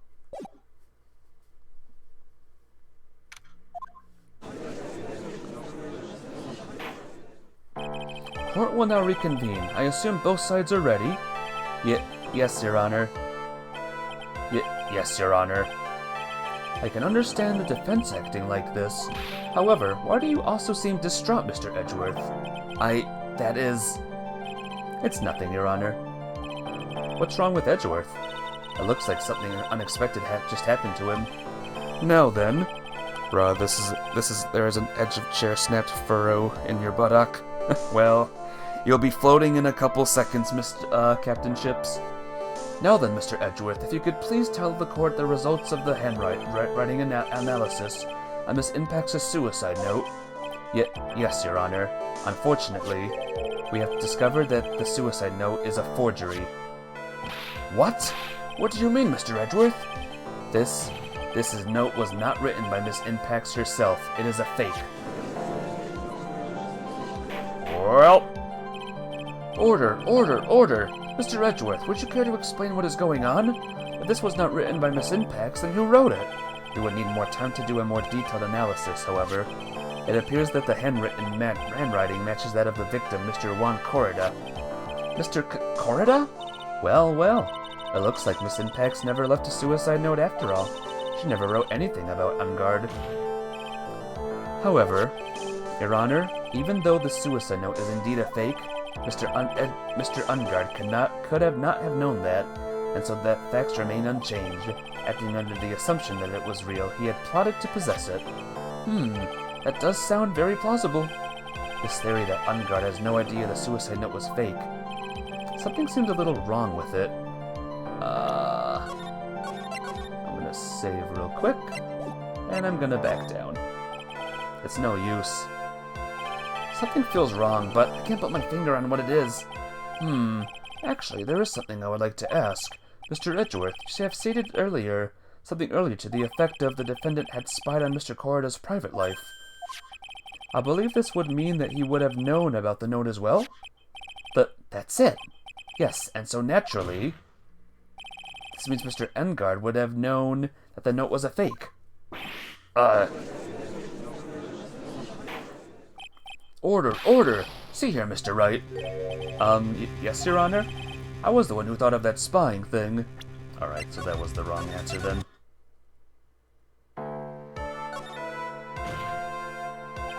The defense believes that the theory the prosecution has stated that contradicts testimony. Everything the prosecution has proved up to this point is true. It's impossible for Mr. Ungard to have not known it was a fake. Spy camera. What is this little item called again? A video camera, Your Honor. Well, a very small one, but... Oh, that's right, a camera. You kids and your fancy toys nowadays. Never back down, never give up. Yep. Mr. Edgeworth, earlier you claimed that Mr. Ungard knew of the existence of this note because he was spying on the victim, isn't that right? If that were true, then this means Mr. Ungard would have known that the victim had forged the note. Ack! So then, the defendant knew the suicide note was a fake, and if that's true, then the situation has suddenly changed in a very dramatic way. Exactly, Your Honor. The prosecution's theory as to what Mr. Ungard's motive for murder was, has suddenly disappeared into thin air. But, Your Honor, it's not as if Mr. Ungard monitored the Mr. Corridor 24 hours a day. Perhaps the victim wrote the note in a place Mr. Ungard didn't know of. Well, right back at you, Mr. Edgeworth. Why don't you show us some proof that the victim made the forgery at an unknown place? Kill! Hee hee hee. Order, order, order! Mr. Edgeworth, looks like this time it is you who has dug his own grave. As I figured. Huh? As you figured? As I figured. It came down to this after all. Mr. Edgeworth, you are not making any sense. When I heard the results of the handwriting analysis, I thought this might happen. The question is, what next? What next? If the prosecution can't prove Mr. Ungard's motive through the evidence, then we must prove it from another angle. Well, I agree with you there, Your Honor. The prosecution would like to call a witness to the stand at this time. Oh, well, that's fine. However, this witness is a little unusual. Oh, who could it be? Edgeworth stuttering? This is not like him at all. Unusual? Well, what sort of witness is this person, Mr. Edgeworth? It's a parrot. This witness is the one who is perfectly fit to answer once and for all the question of, who was it that hired Shelley DeKaler to commit the murder?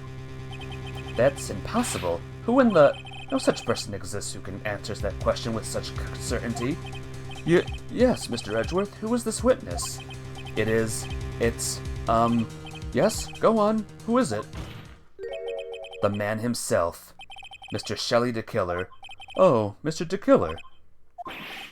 Wait, Shelley DeKaler? You mean the killer? I mean the assassin? Yes, Your Honor. He's coming here, to the witness stand? Well, yes, in a manner of speaking. I recognize that this is a very unusual circumstance, so I ask for your permission. Well, Mr. Wright? Yes? Is this alright with you? Do I have a choice here? I can't really do much else to drag this trial out. The defense has no objections, Your Honor. I wonder if it really is alright to do this. Very well then, the prosecution calls its witness to the stand. Edgeworth, is there no other way left to us? Now then, witness. Your name and your, occupation, please. Oh, very good, sir. My name is Shelley DeKaler, and I am a professional assassin. I say, what is going on here? Your Honor, how can you remain so calm, and what is the meaning of this two-way radio? Actually, Your Honor, it was delivered to me just now, and it came with a condition. As long as we do not trace its source, Mr. DeKaler will testify to this court. So this must be what that urgent phone call he got earlier was about. That's clever. Yep. We're getting even more cleverer, guys. Oh no, this will not do. I cannot allow this in my court. First of all, we can't even be sure this really is Mr. DeKaler himself. Witness, please present some sort of proof that you are in fact Shelley DeKaler. I understand. Please wait a second. I'm so hungry. Maya! Maya! A voice? Mr. Wright, can you confirm anything from this? The defense has no objections to this person. We are satisfied that this man is indeed Shelley DeKaler. It looks like we have run into yet another unexpected turn of events. Well, it doesn't seem like we have too many choices under these circumstances, so... Now then, witness, there is one thing I would like to confirm before we speak of anything else. And what would that be?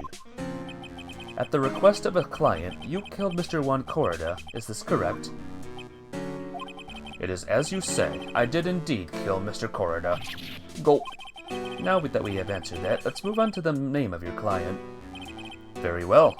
This is all just a bad dream. Yes, that's it, a bad dream. Shelley DeKaler, what is he going to say? About my client. There is something I must first state.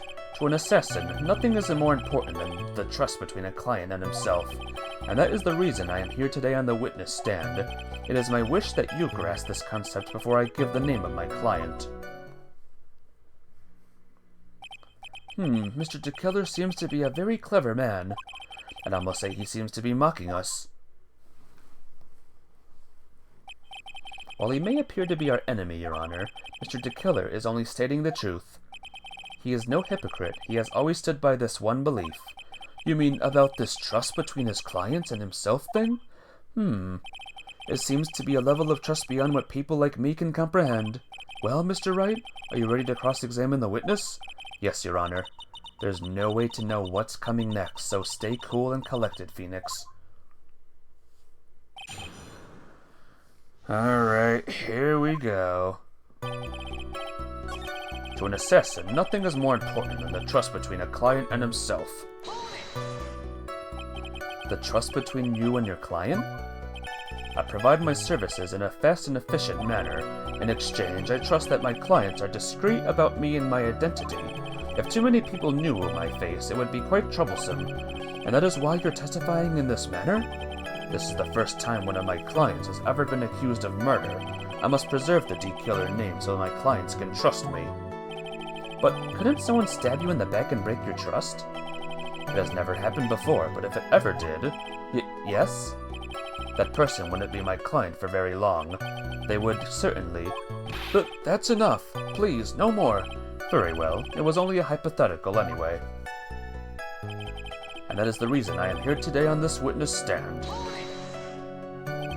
That seems a little strange to me. I mean, you're about to tell us the name of your client. I would think that this would be very bad for them. It doesn't matter to me. This client has already broken the rules and acted outside of their prescribed role. Their role? This person tried to implicate another of the crime in order to save themselves. And this is a trespass that cannot be forgiven. You... Who gave you the right to be so high and mighty? To the gentleman who spoke just now, excuse me, but would you care to die? No, I didn't say anything. The judge has better watch himself. Would D-Killer get in trouble for that? For threatening the judge with, death? Probably, right? I'm gonna go back to this one. Trust between you and your client, services, exchange, these rules. I'm sorry, but I was wondering about something you just said. You said that your client had already broken the rules. A person who frames another is the worst kind of human. And that's why you feel you can betray this person? I have no trust relation with a client who can't understand their assigned role. Just my luck, an assassin with a conscience. Who would have figured? I mean, they would never allow them to testify like this to begin with. Very true. Not like they can catch him, the radio can sweat, so it's okay. The radio. Now then, everyone, do you think you can understand my logic? This case just keeps getting better and better. If you can't, then I'm afraid we can't proceed. Everyone understands your point, I think, really. In that case, I believe I am prepared to disclose the information you seek. You have made it crystal clear that you value trust over all else. I believe we are ready. Excellent. Radio has some good moves. I know, right? Time to reveal the client. What is it? No, I can't bring myself to ask the client's name. If you can't ask it, Mr. Wright, then I will. Witness? What is the name of your client who requested the murder of Mr. Juan Corrida? That person's name is... Adrian Andrews. What? Witness! That's not who you told me it was earlier. Pray tell, what are you talking about, Mr. Prosecutor? I should think I know my own client, and it is Adrian Andrews. What? They agree to testify against someone, potentially harm them for their information. Cool. But this can't be. On the phone earlier. But what's going on here? My guess is that Mr. DeKiller just stabbed Mr. Edgeworth in the back. Stabbed Mr. Edgeworth in the back? I'm sure in order to get an audience with this court, Mr. DeKiller told him a different name. Matt Ungard, perhaps. I knew it. This is outrageous. I was deceived. This witness is telling a very serious lie.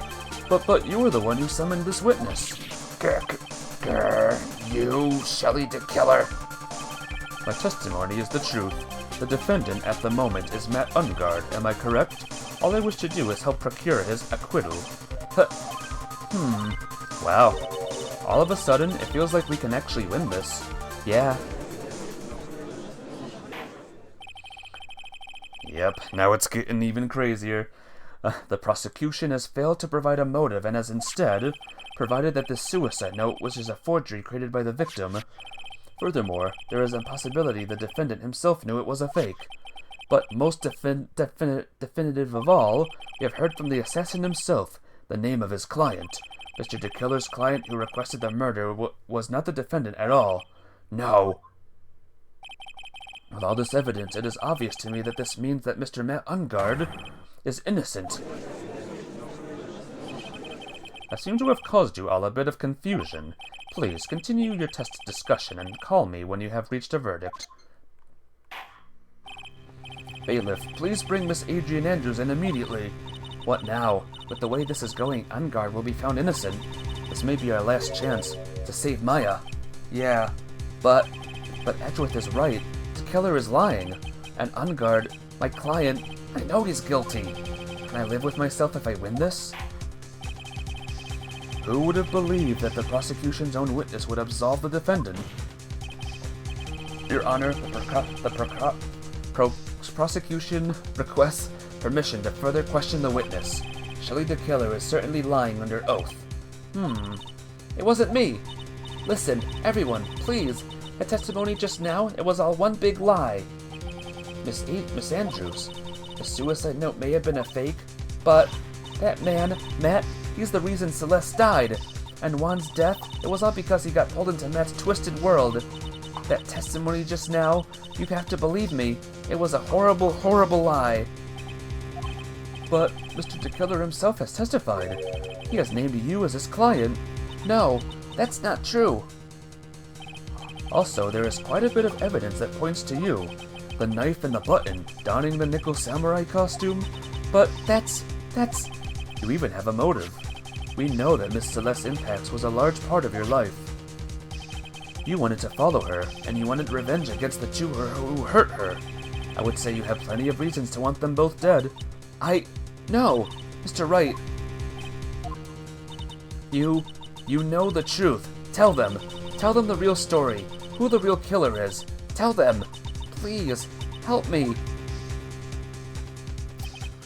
Yes, I know the truth. Mr. Wright? Yes, Your Honor. I believe we have reached the end of this trial. Therefore, I ask the defense for any final words or opinions. I have to decide. Do I take the not guilty verdict and save Maya? Or do I throw this chance away and wait for Gumshoe's new evidence? What am I supposed to do? Let's request the verdict, guys. Yay! No, we can't. Phoenix, I can't do it, Mia. I can't accept a not guilty. You are a lawyer. I know, but Matt Ungard is a killer, a murderer. I can't let him get away with this. I can't let someone else take the fall. If I let Miss Andrews be convicted, then I am no better than Ungard. And even if though I don't want to admit it, I have to face the fact that it's because of Edgeworth that I now know the real truth. He could have gotten Ungard convicted so many times over, but he never took a single one of those chances. If I take this verdict right now, I'd be betraying his trust. His trust? I never thought about it until now. I trust him? Yes, you do. Mr. Wright, your opinion, please? The defense requests that we be allowed to further question Mr. DeKiller. Am I hearing you correctly, Mr. Wright? Right. But, that witness has cleared your client through his testimony. Your job here is done. I'm not done yet. To see through witnesses' lies and find the truth, that is my job, Your Honor. There's still more evidence to look at, and I'm sure that once those pieces arrive here in this very courtroom, a miracle will occur. Very well, the trial will continue. Mr. Edgeworth, please re-establish connection with Mr. DeKiller. Right away, Your Honor. Has a verdict been reached? Before that, we would like to talk with you a little more.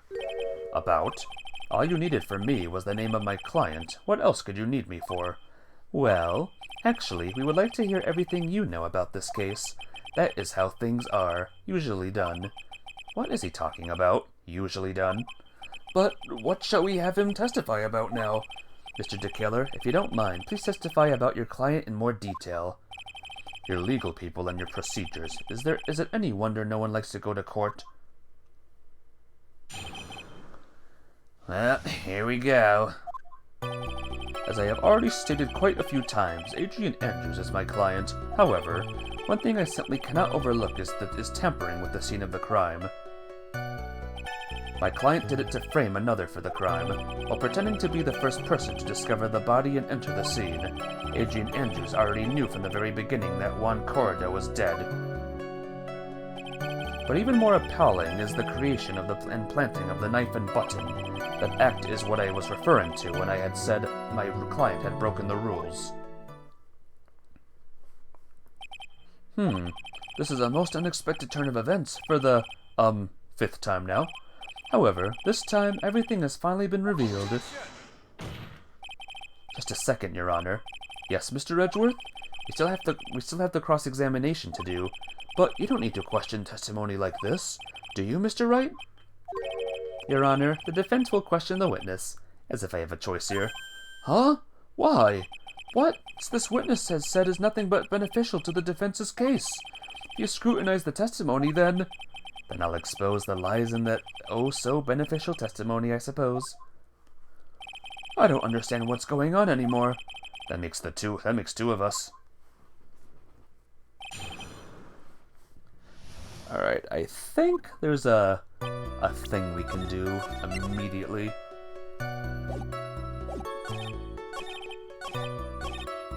Adrian Andrews already knew from the very beginning that Juan Corrida was dead. I think, this. Aha! Thank you so much for taking the time to testify, Mr. DeKiller. What is the meaning of that attitude? When Adrian Andrews entered the victim's room, your client had no idea that Juan Corrida had been murdered. But how do you know that? From this wine glass, Your Honor. The glass. Mr. DeKiller's supposed client thought Mr. Corrida had only fainted, which is why this glass of tomato juice was poured for the victim. But isn't that just a part of Adrian Andrews' calculated plans? That is not possible, Your Honor. This glass bears the fingerprints of that person. Had this been planned, they would have never have left their fingerprints behind. I see your point. Mr. Edgeworth, what is your opinion? Strangely enough, I had the same exact thought just now. Witness, how do you explain this strange phenomenon? Isn't it a waste of time to ask about such a minor detail? It's not a very important point anyway, correct? I'm afraid you are mistaken. If Adrian Andrews really is your client, as you claim, then your client should have had knowledge of Mr. Corrida's death. If not, then that can only mean that Adrian Andrews was never your client at all. How strange. Yes? Why is it that the attorney has yet to raise an objection at this absurd situation? Phoenix, if the killer figures out what we're up to, we're in real trouble. Yeah, I know. Mr. Edgeworth, I'm surprised. You know that you can't say things like that without any evidence. Sorry. Well, that was an awfully weak objection for the two of you. Anyway, I am positive there was a contradiction in that testimony. The prosecution requests further testimony concerning when the request was taken. Very well. Right now I have to buy us more time. While we wait for the items the killer left behind to get here, I just know that the very outcome of this trial lies with those items. Request taking! This request came to me, about a week ago. It was the request for my services on the night of the awards ceremony. We met at a certain bar to discuss and finalize a few matters. That is what occurred. I trust my memory, and I believe I have made no mistakes. So you physically met your client, huh? That is correct. Meeting one's client is the first step to building trust, in my opinion. I see. Well, Mr. Wright, your cross-examination, please.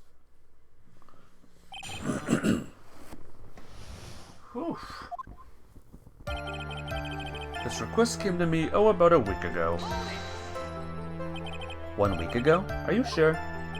Yes, I am quite sure. I, of course, had my own preparations, and I was barely able to finish. When you request my services, Mr. Attorney, I hope you will keep that in mind. Please, stop. In any case, my client this time had a very specific date and time in mind. Specific date and time? There was a request for my services on the night of the awards ceremony. Did you ask why on that specific night? No. I tried to fulfill all the conditions of my client's request, but as for why, I only had my suspicions. Your suspicions, huh? So what are these suspicions you had? Why did your client request that night? I'm sure it was all for the bear. The bear? My client spoke of it. I'm sure there will be a bear-shaped figurine in one's corridor's room. I would like you to retrieve that item for me. He must be talking about this bear puzzle.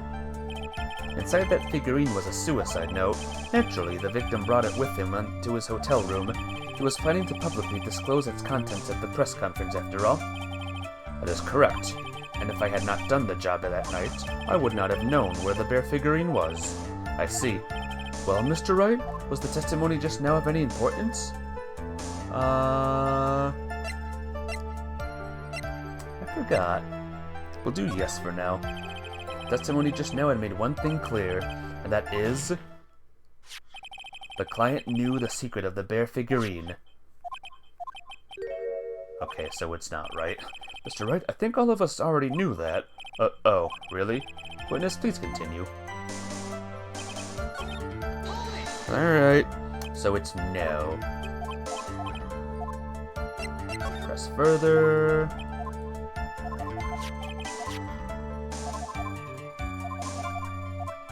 No, it was not. What the killer said sounds plausible, but in the end, it's just his conjecture. No, Your Honor, I don't think it's very important. Well then, witness, please continue. We met at a certain bar to discuss and finalize a few matters.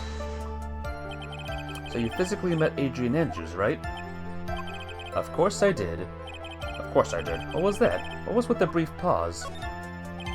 Witness, I would like for you to give us a few more details. I always meet my client as a matter of principle. I have never taken a request by telephone or mail. And why is that? That's because I value the trust between a client and myself above all else.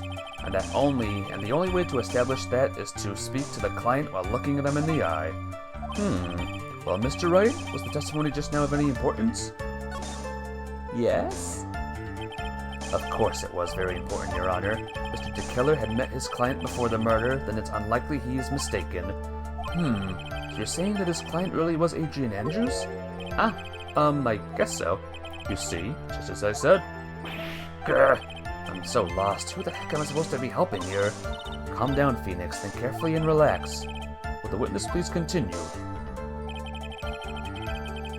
Alright, so I guess it's no for this one again.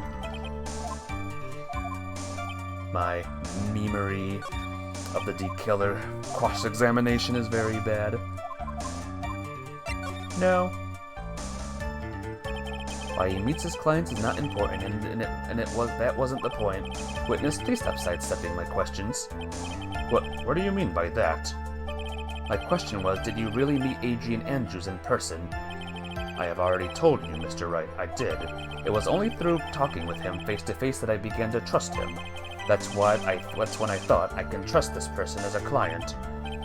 It's true when they say about talking face-to-face. Well, Mr. Wright, was the testimony just now of any importance? Yeah, I'd say it was important.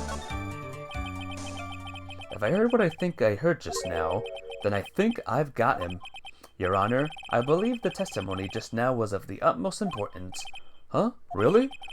If that's the case, witness, please include the statement just now in your testimony. Very well. Him, not her. I forgot, guys. Is Adrian Andrews a guy?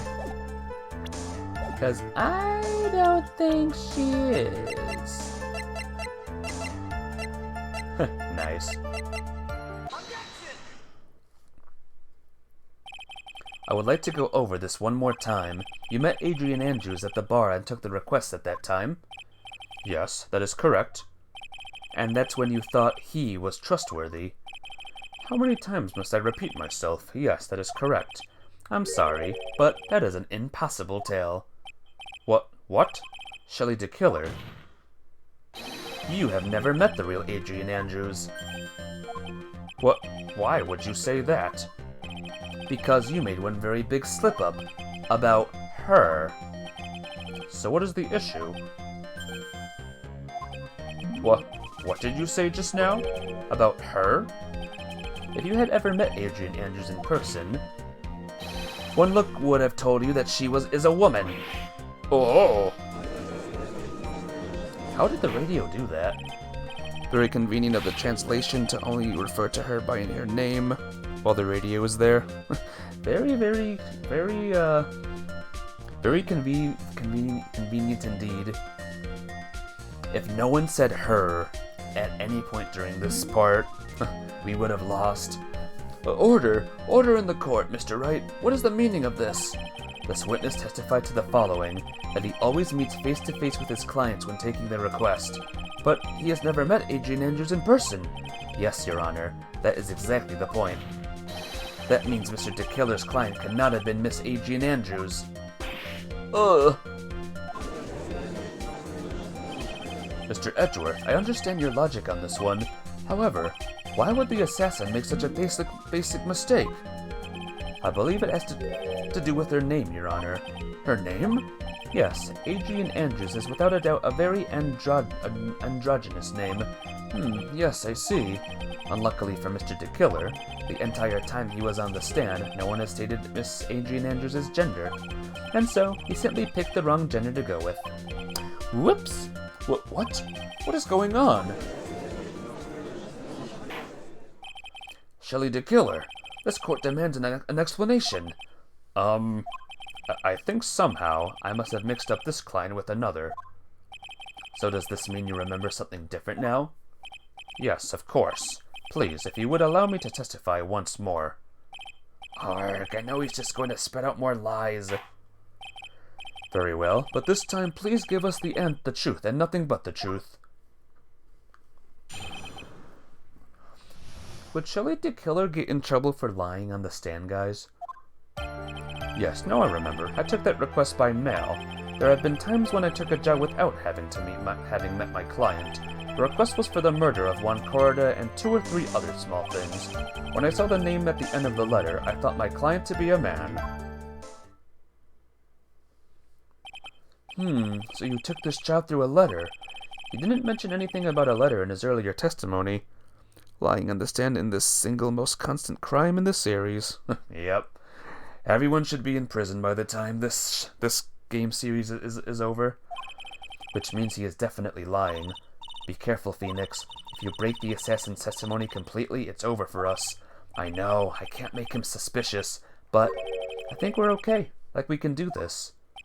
As long as he's standing there across from me, no matter how strong of a punch I throw, he'll counter it. Technically no, since on a radio transmission device and the laws haven't updated yet. Oh, maybe. Maybe. So I think the answer is here. Haven't saved the game in a while. 2 or 3 other things? Yes.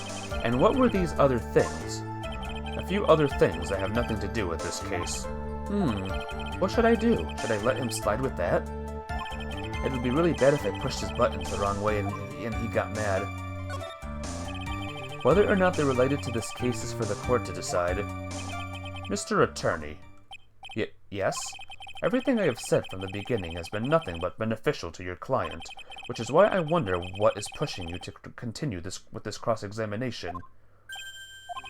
Could it be that you are planning to betray your own client? That's... I smell the stench of a backstabber, and should you turn out to be one... Wait! Uh-oh, this is looking really bad. I shouldn't press my luck. Alright, have to think. Is this worth pursuing? If you get too many penalties, Unguard is convicted despite the judge being convinced Adrian did it. Really? If I get too many penalties? Oh yeah, if I keep getting, like, the stuff wrong and stuff. That's funny. Witness, this is a very important matter. Please cooperate and tell us what these other jobs your client requested were.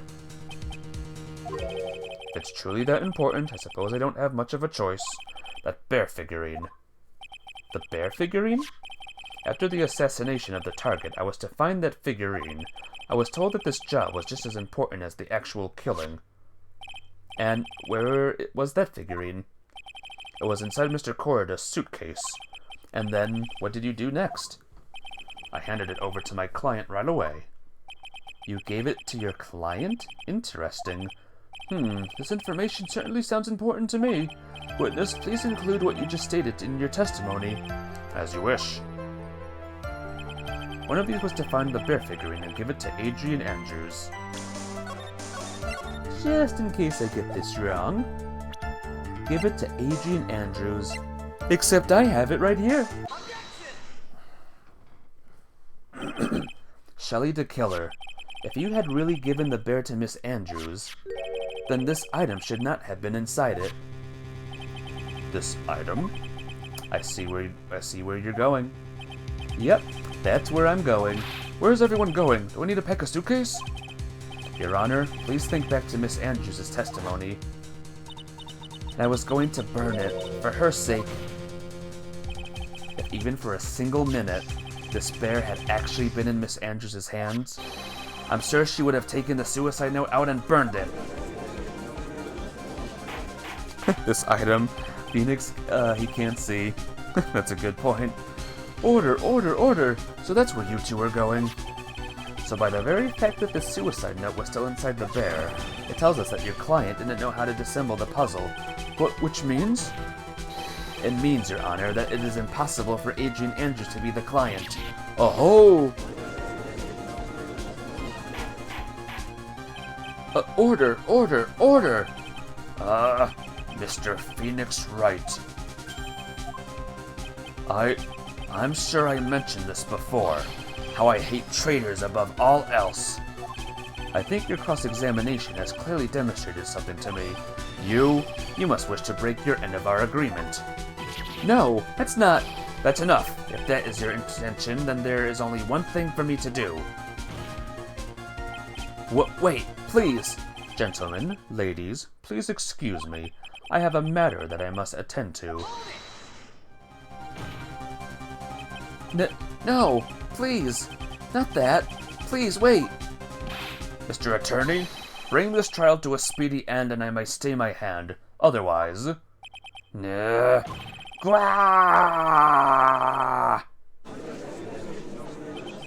What in the... Mr. Wright, are you... Mr. Edgeworth? Yes, Your Honor. I didn't understand why this witness's outburst just now, or this witness's outburst. Do you think there's a need to hear more testimony, or is this enough? Well, we should... Edgeworth, we can't do this. If we keep this up, Maya, she'll... The prosecution, What has come over everyone? Even you are... The prosecution, rests. What is going on around here? The prosecution has no further questions, Your Honor. What?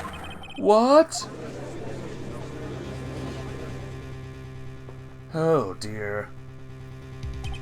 Well, I never thought I'd see the day.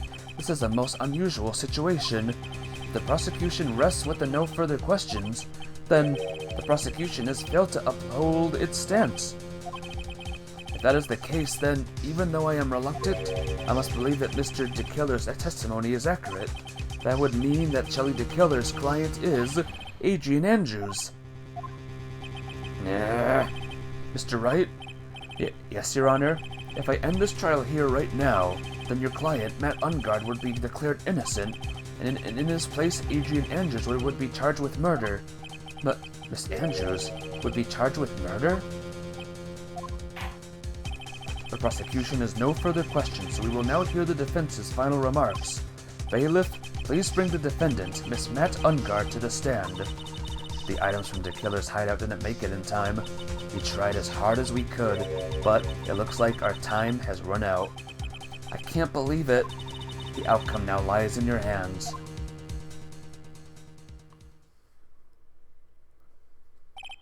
Dude, did the old guy finally decide? To be honest, I can't think of you as a truly innocent and good person. You have done enough evil to drive a woman to suicide.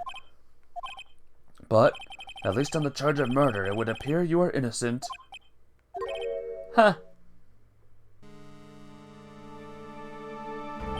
So, I guess even the old fuddy-duddy figured me out. Mr. Ungard? What an atrocious lawyer I have, giving his own client up like that. And that refreshing like a spring breeze crap, it's just as atrocious, don't you agree? Anyway, get on with it and pronounce me innocent already. Right, Mr. Lawyer? Should I side with justice, or should I save Maya's life? You better get Ungard a guilty sentence, okay? But if I did that, Maya will die. But if I say he's innocent, then Miss Andrews will be charged as the murderer. Do I say he's guilty or not guilty? Either choice I make, someone's life is going to end.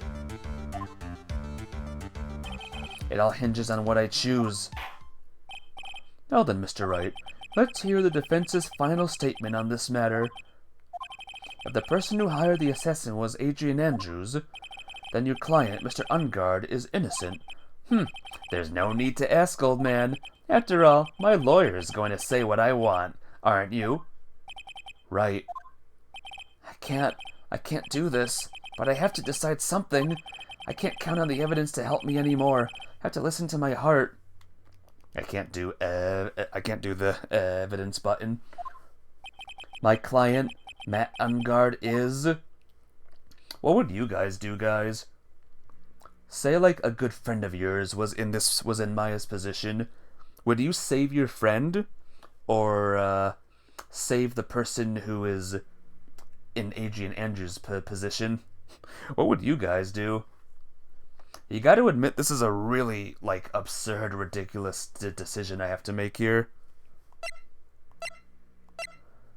What do I do, guys? What do I do? Not comparable because Maya can be channeled by another Fae. You're a firm believer in what's good for the many. What is good for the many in this point, though? I will say this, though, to keep the stream going and to keep things going and stuff. I'm going to preserve the timeline, and I'm going to say he's not guilty.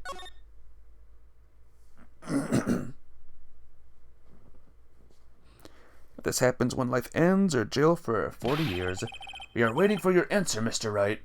40 years. Would it be 40 years? Wouldn't it be just life permanently? Forever? Matt Ungard, your client deserves an answer. Maya, I'm sorry. Matt Ungard is... Huh? Oh my god! Life usually only means about 25 years. Interesting. Franziska von Karma? Oh, Phoenix said that. Whoops. What are you doing here? Ow! You see now, don't you, Mr. Phoenix Wright? This is exactly why you should never take your eyes off of that scruffy fool. Did you bring them? The final pieces? Do you have them? You should know better than to ask that, Mr. Miles Edgeworth. Von Karma is perfect in every way. The evidence is here in perfect condition. Don't worry about Scruffy. He's fine, and his injuries are minor. All of the items are inside this. What a filthy old coat this is. That's Gumshoes. I can spot his tattered rags anywhere. I apologize for its ugliness, but there was nothing else to wrap the items in. Life only truly starts at 40. So if you get life in prison when you're a baby, you'll be out by 25. That's interesting. Lying in court, murder, framing murder, and requesting a hit on a person. Yep, I think Unguard's in big trouble here. If we get him guilty, of course. I fought long and hard this whole trial, all for what's inside that raggedy coat. I'm sure that inside that coat lies a crucial piece of evidence. Your Honor, inside that filthy coat are the defense's final pieces of evidence. Your final evidence?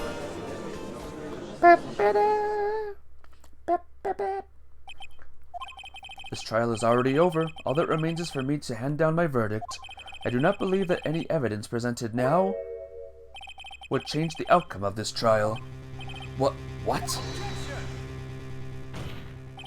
Your Honor, it is our duty to examine every piece of evidence down to the last. I request that Miss Von Karma be allowed to present these pieces of evidence. Suppose you are right, Mr. Edgeworth. I grant permission to do so. However, this one obvious rule applies here.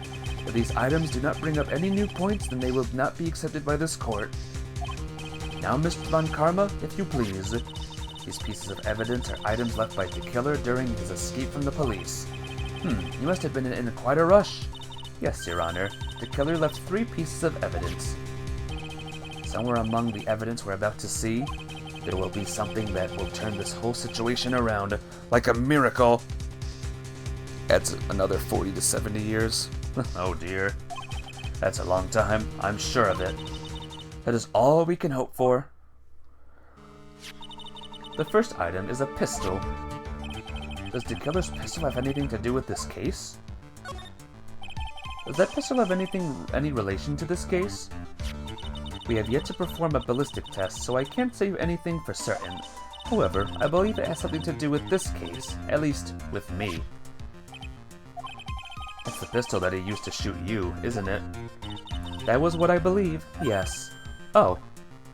I kept the bullet they removed from my shoulder as a sort of memento. I'm sure it will be an excellent sample for the test.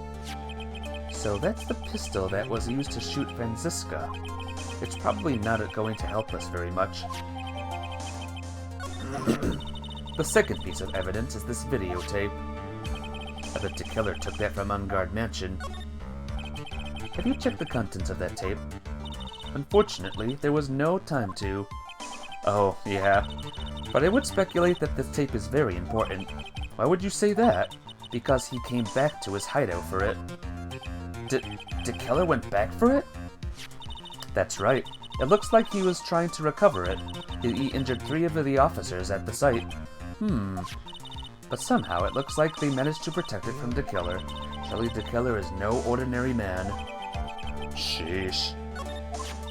The last piece of evidence is the Spellboy's uniform. Is that a uniform from the Gatewater Hotel? Was that used during the crime? I am almost certain it was. There's even a pair of black leather gloves in one of the pockets. There's no doubt about it. The killer was wearing this on the night of the murder. There is one thing I found interesting about this uniform, and what is that? There's a button missing on this uniform. A button? It's a very unique button. I'm sure if we were to recover it, it would prove us with an interesting clue provide us. Well, are these good guys? That is all I have to present, Your Honor. It's just as I thought. And? What is that, Your Honor? I'm sure were we under normal circumstances, these items from Shelley the Killer's hideout would be very important clues. However, our question is not who did the killing. It is who is the client. Yes, that is correct. And these 3 items do not tell us anything about that. Thank you for your hard work, Miss Von Karma. You may step down now. Wait, Your Honor.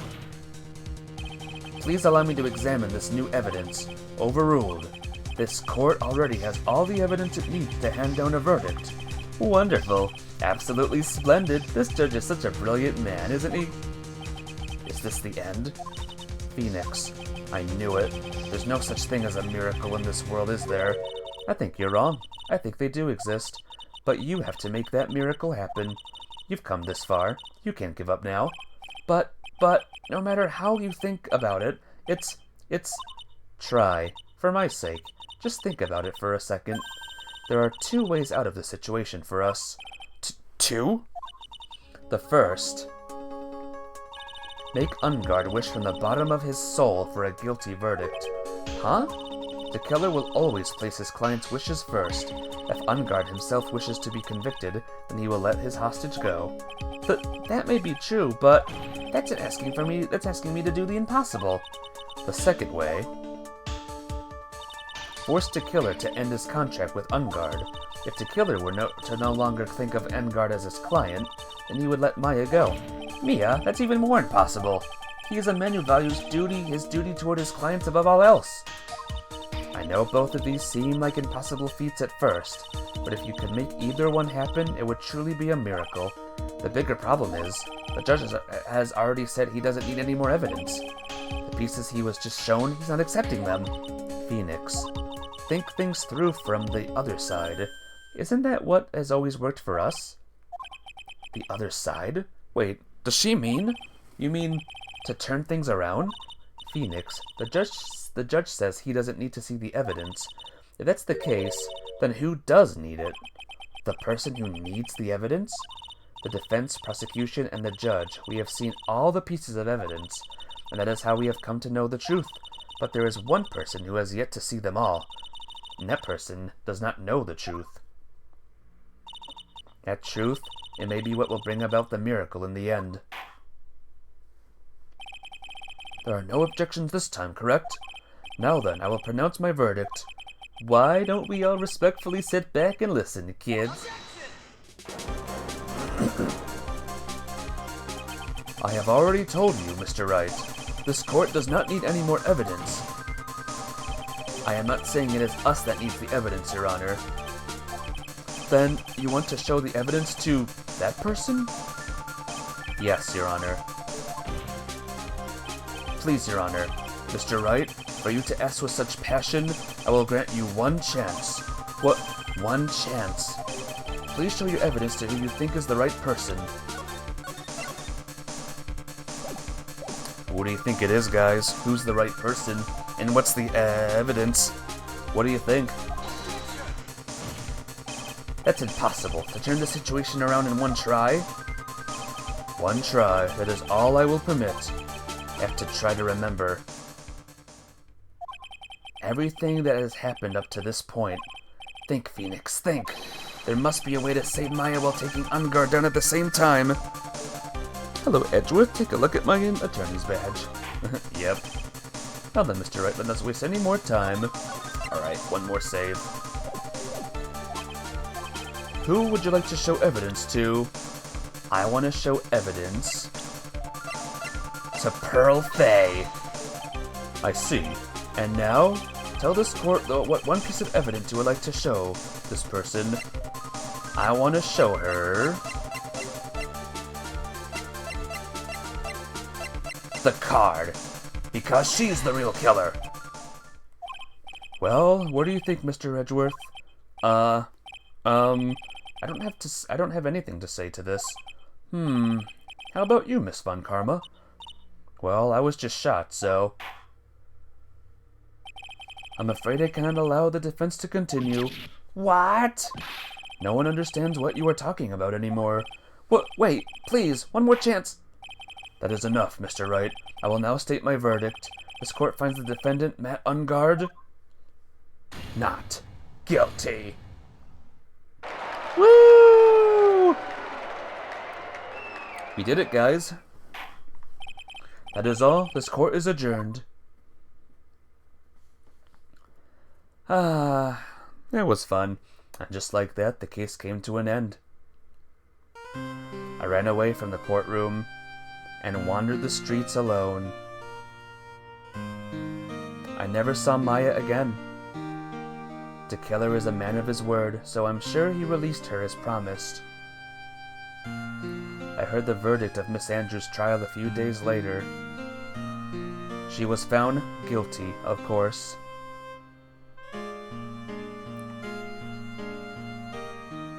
The miracle never happened. Maybe it was never meant to. Meant to. Because a miracle is something that doesn't exist. The end. Well, guys, that's the end of the second game.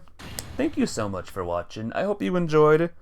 Tomorrow we will be playing, you know what? I don't like that ending. Maybe let's try one more time. Who would you like to show evidence to? How about instead of showing Pearl, the calling card, let's show Dick or something. I see.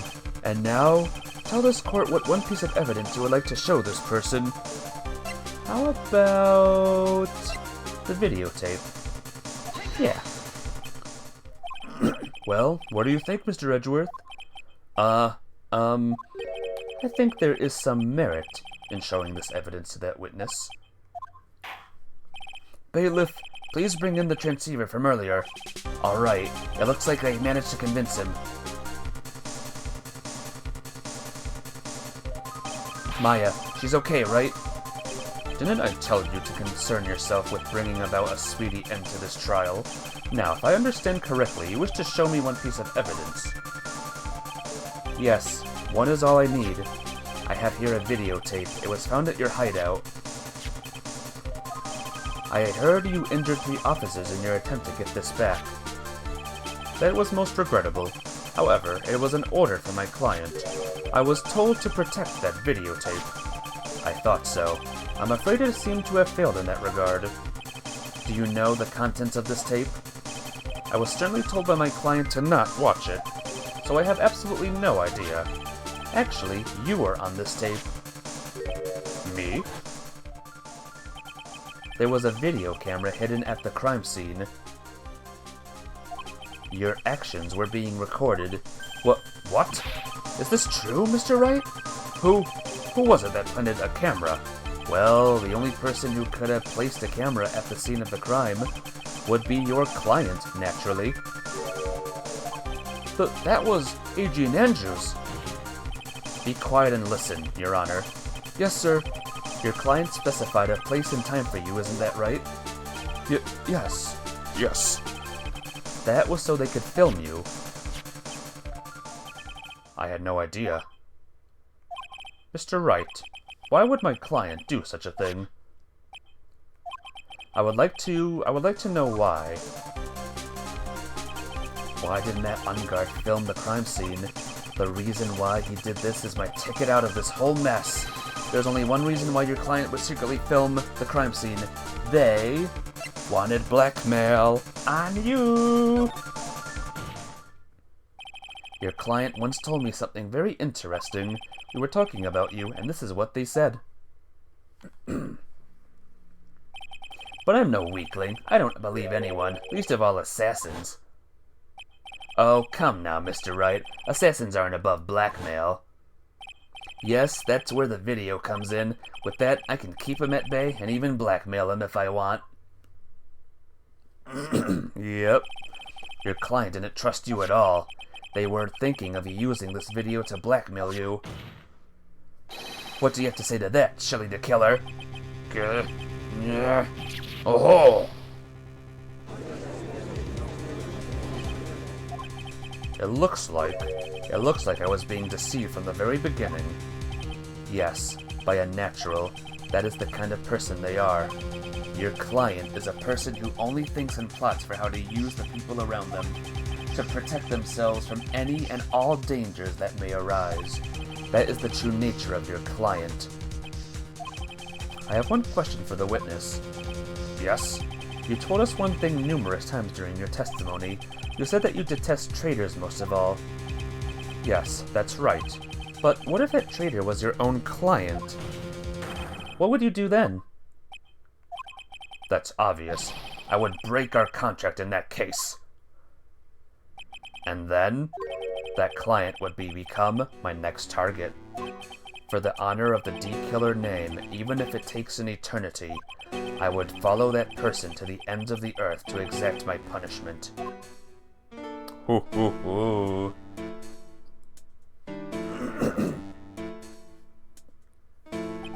I see. That's all I wanted to know. So the traitor becomes the killer's next target. Ah, I get it. This is how we'll turn this case around. Mr. Wright? Yes? My contract with my client is over as of now. I seem to have a new job on my hands. I will now return to you your precious item. What the? I'm not an item. Beep. Maya, I thought I'd never see you again. Oh, thank goodness.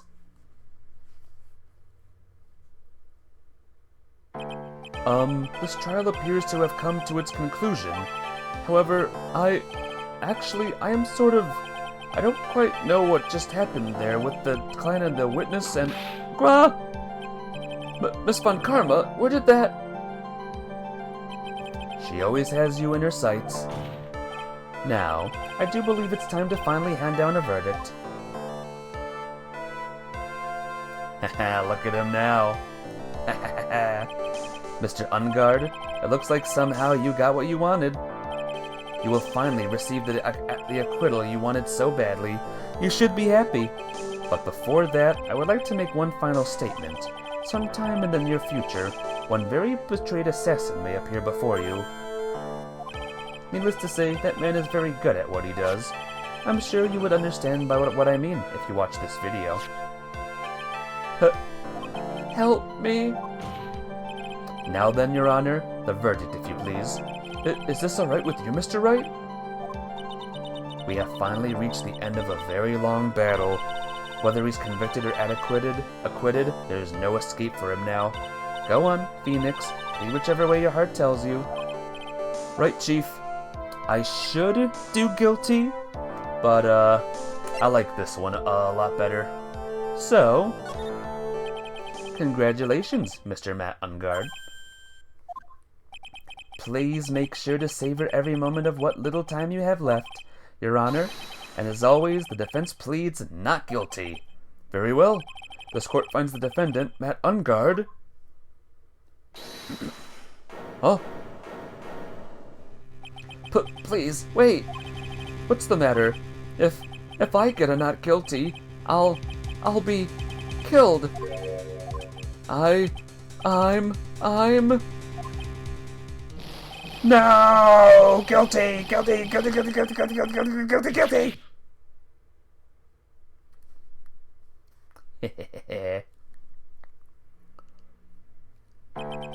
As always, it looks like we have uncovered the real truth. We? I don't remember you helping out much in this. Mr. Edgeworth, how is Matt Ungard? I have left Miss Von Karma in charge of his incarceration. I'm sure he's getting a full-course meal of whip leather. Right about now? Very good. That was a close one, wasn't it, witness? Yes. I plan to pay my debt to society and for my own crime, Your Honor. Why is that the good ending? 'Cause it's Engard. Just knowing that his time on this earth is very, very short, and that he's screwed.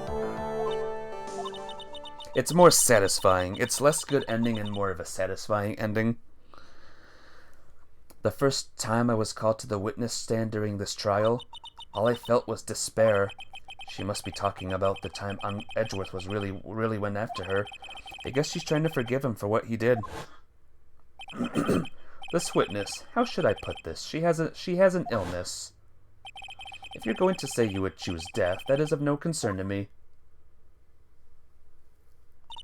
But, after that, when I was alone at the detention center, that's the first time I really saw myself for who I am. And today, when the two of you used your combined strength to convict Matt, I felt like I had finally been saved. Wow, this is the first time I've ever seen her smile. I am really happy that you two were in charge of this case.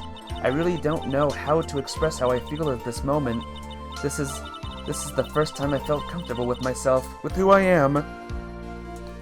Jaguar your claws. Did he scratch his eye just for the edge? Maybe. Probably.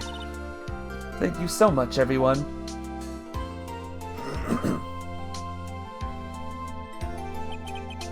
It looks like we have resolved everything at last. As for myself, there are still a few things I'm confused about, but everyone seems to be in good spirits, and that is good enough for me. That is all. This court is adjourned.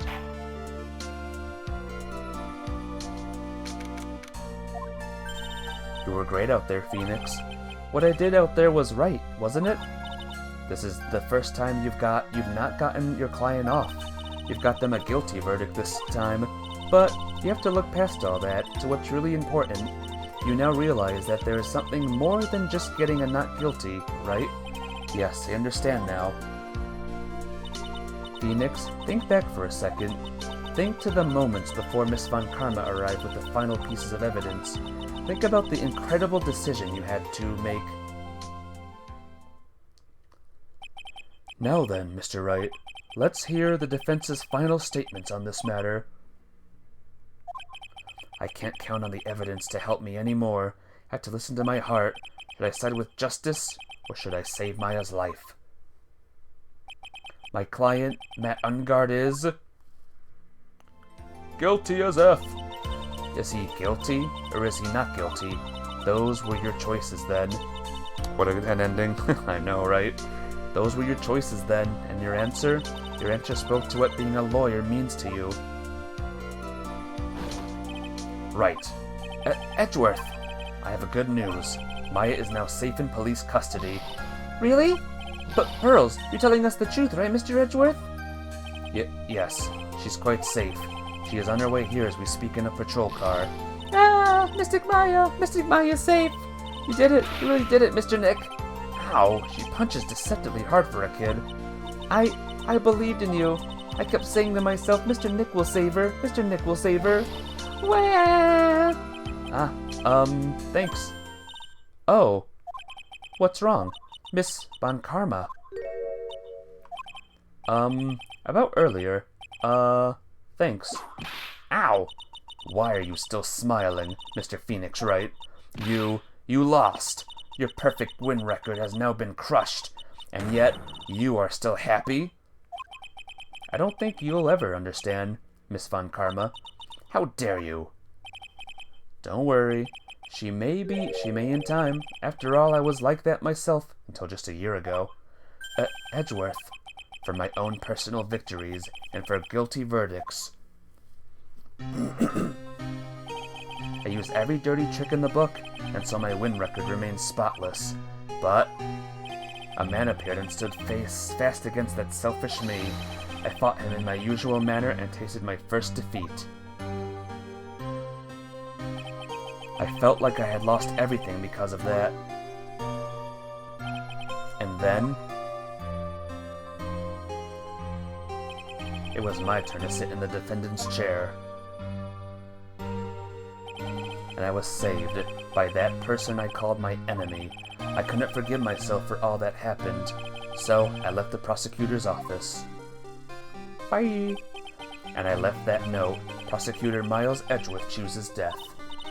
As well as you should have. A prosecutor who has shamed himself with defeat should crawl into a hole and die. But that was not what happened. After I left the prosecutor's office, I finally came to realize something, and it was in that moment of clarity that everything began to change. What foolish nonsense. We prosecutors use anything we can to attack the defendant, but every time we did so, no matter how desperate the situation, instead of giving up like most people, that man would hold strong with his undying faith. And then, before I knew it, I began to trust in that man as well. What? You trusted your enemy? It doesn't matter how many underhanded tricks a person uses. The truth will always find a way to make itself known. The only thing we can do is to fight with the knowledge we hold in everything we have. Erasing the paradoxes one by one, it's never easy. We claw and scratch for every inch, but we will always eventually reach that one single truth. This I promise you. The truth? Yes, that's the reason why prosecutors and defense attorneys exist. But I'm sure you knew that already, didn't you, Wright? That's why you couldn't forgive me. This man who went into hiding, isn't that right? This man who only had his sights set on victory, who ran away into the night. Ah! Is Mr. Edgeworth right, Mr. Nick? You really let me down. When you disappeared, I felt betrayed. The reason I decided to become a lawyer to begin with was because I believed in the things you said to me all those years ago. And you betrayed your own words. That's why, 1 year ago, I made up my mind. I decided that the Miles Edgeworth I knew had died. At least, that's what I told myself. You pathetic fool! But, Miss Von Karma, I don't want to hear the wretched whimpering of a disgraced loser. A Von Karma is someone who is destined to be perfect. Miles Edgeworth, you are no longer worthy. You are no longer worthy of being a Von Karma, and neither am I. It's over. It's all over. Franziska threw something on the ground just now. This is an electromagnetic receiver. Isn't that the thing she used to track Detective Gumshoe? I'll return this to the precinct later. There's something else. Ah, isn't that Miss Von Karma's whip? I'll never set foot in another courtroom again. I'm sure that's what she's saying by this action. You should keep this, right? Okay. Nick! There she is. Maya! Mystic Maya! Mystic Maya! Yay!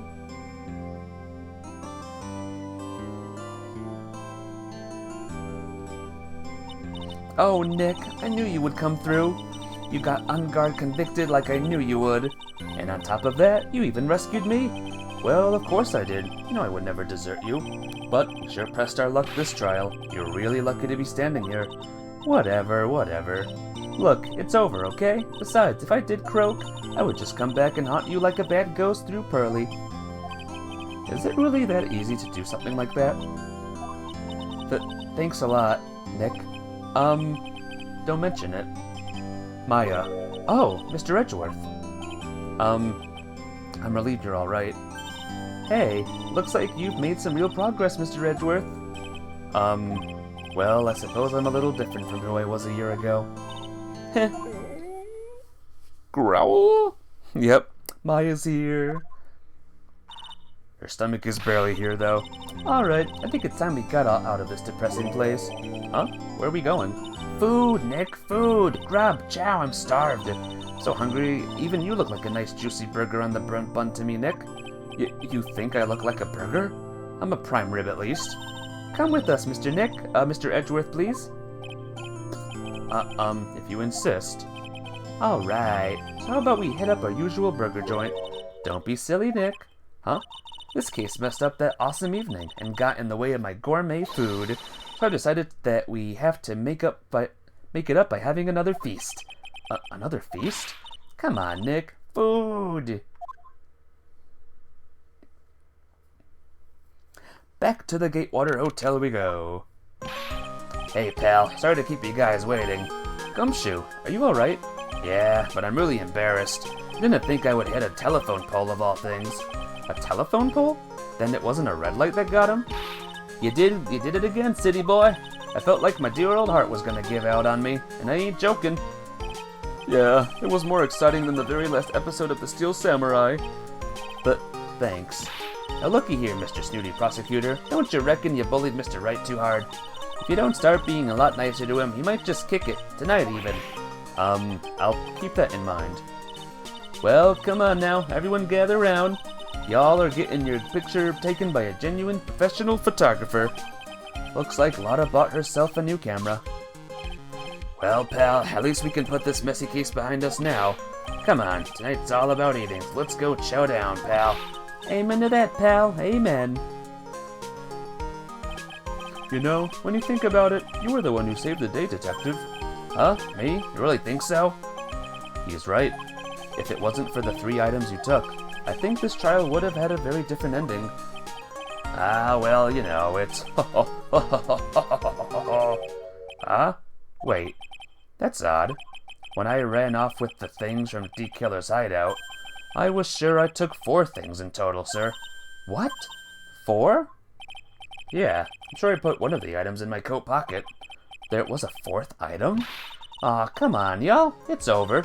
but oh boy, I tell you really are something else. Between getting accused of murder and getting kidnapped, never a dull moment with you, huh? You think? Why does she look so happy about that? But being shut away for 2 whole days? Weren't you scared? Yeah, it was really scary. I felt so hopeless. So, to keep my mind off of things, I drew a picture. Sounds like you had it rough, gal. So where's this picture of yours? Yeah, I want to see it. I want to see Mystic Maya's picture. You know, I don't know where it went. Aw, that's too bad. What? Well, it's alright. It wasn't anything important anyway. It sure is nice to finally see them both smiling again. Beep beep, beep beep, beep beep. This was real. Maya would be on the floor and pale for no water and food. I don't know. I think, she can survive without both for a while. Isn't it like 7 days without food a human can survive? And 3 without water? Or am I wrong? What is it, Edgeworth? This thing is picking something up. Ah, that's Miss Von Karma's receiver. Thanks to her, I had the most awful experience of my life, sir. I can't believe she stuck a tracking device on me. That's odd. Even though you're standing right here, the tracking device seems to be in a different location.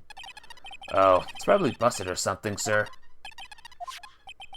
Well, it doesn't matter.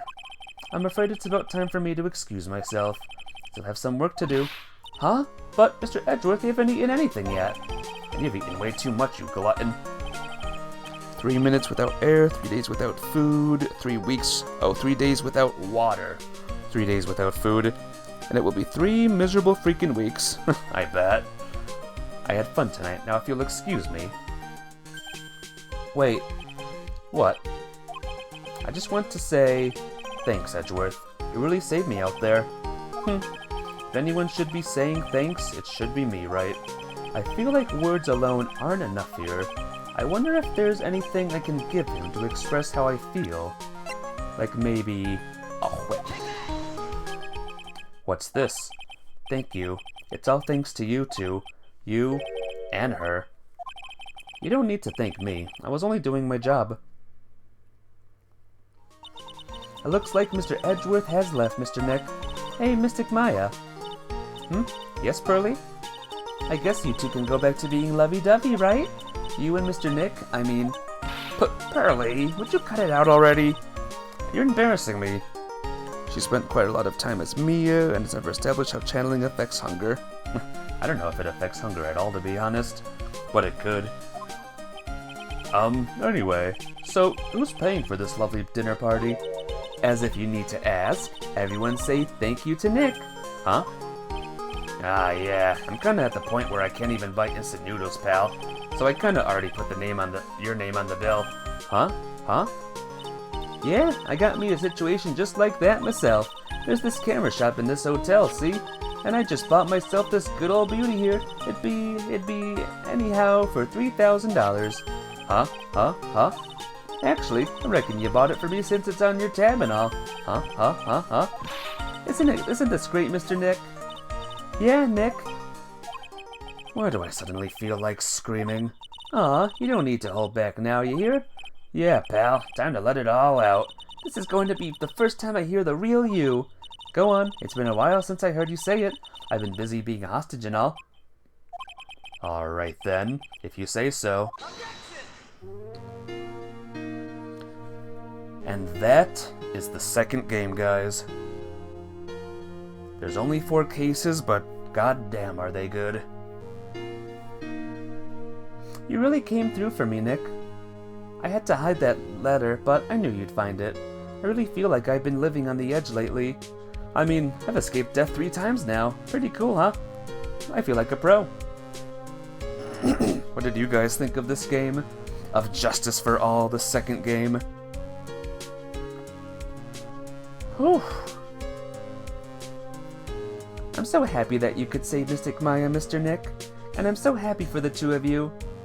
Speaking of which, I think this hotel is a popular place for honeymooners, so I sort of made reservations for the 2 of you, just in case. What a freaking riot. 2 to 3 is yikes. What's 2 to 3?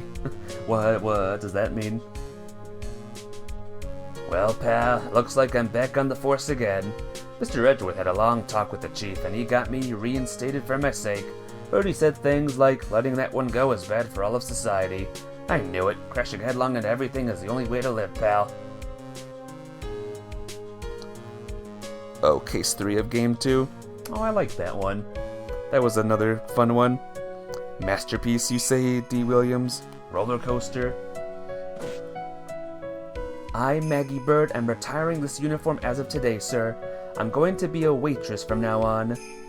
And bring smiles and joy to the people who come by the restaurant, sir. Hope you'll stop by sometime, Mr. Wright.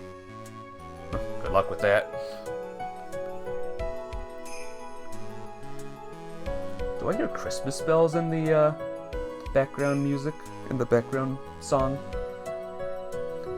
Yes. Are you here to visit a patient? I'm Director Hottie. Oh ho. Recently? Yes. That girl, you know. I haven't seen her around. Yes. But I remember, if I ever laid so much as an eye on her, it would go correct. It didn't matter if I got whipped though. Yes. Oh. What a weirdo. What a flippin' weirdo, guys.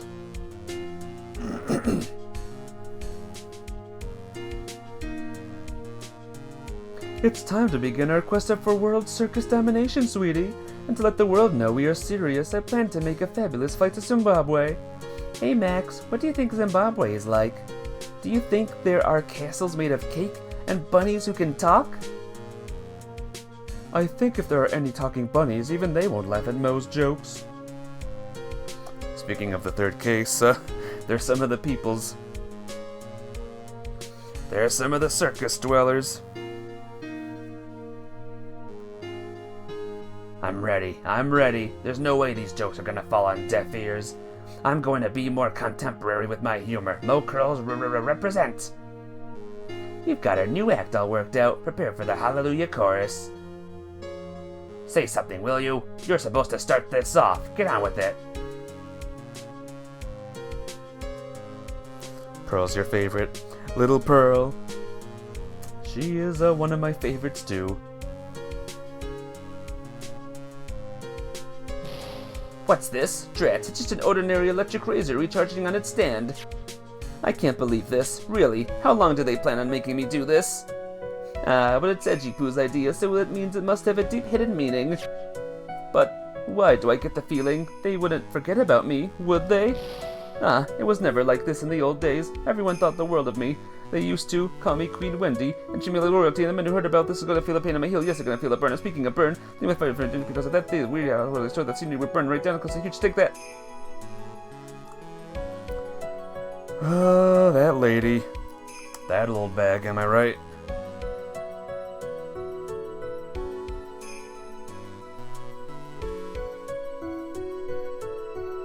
I appreciate everything you and Mr. Edgeworth did for me from the bottom of my heart. Oh, that's right. I received a letter from Miss Von Karma. She said that after I get out, I should feel free to consult her about anything at all. I'm really thankful to have met everyone.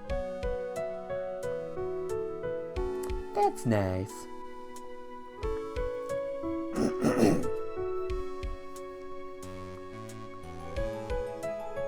It has become difficult for me in this country as of late. As such, I will take a short leave of absence.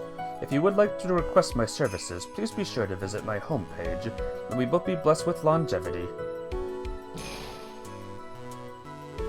And that's the end of our contact with him. It's a ship. Nice. Isn't Adrian, like, very much older than Franziska, though? Oh, the characters are good. They are. Oh, we're not done yet, though, guys.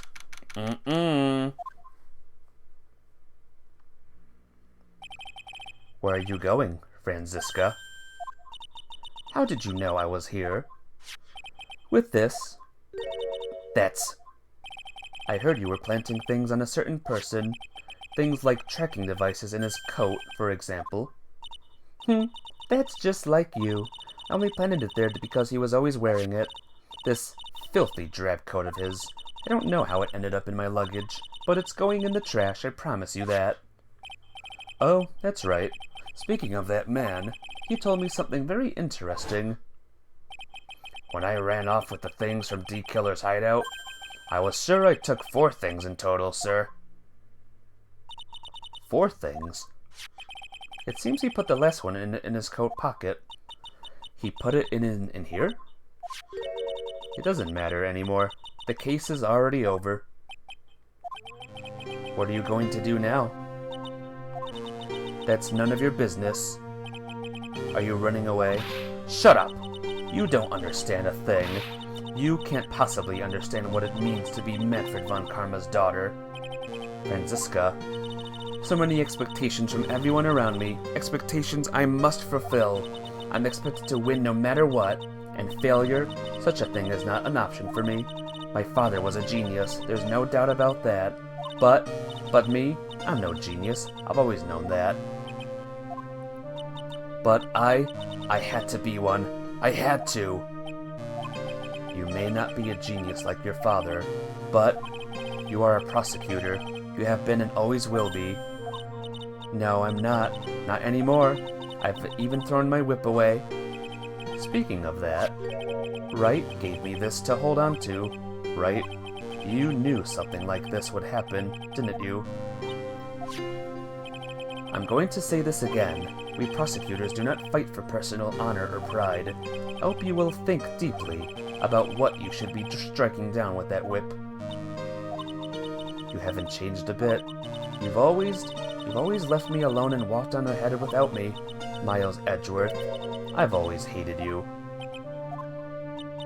And then, finally, my chance to take my revenge on you arrived.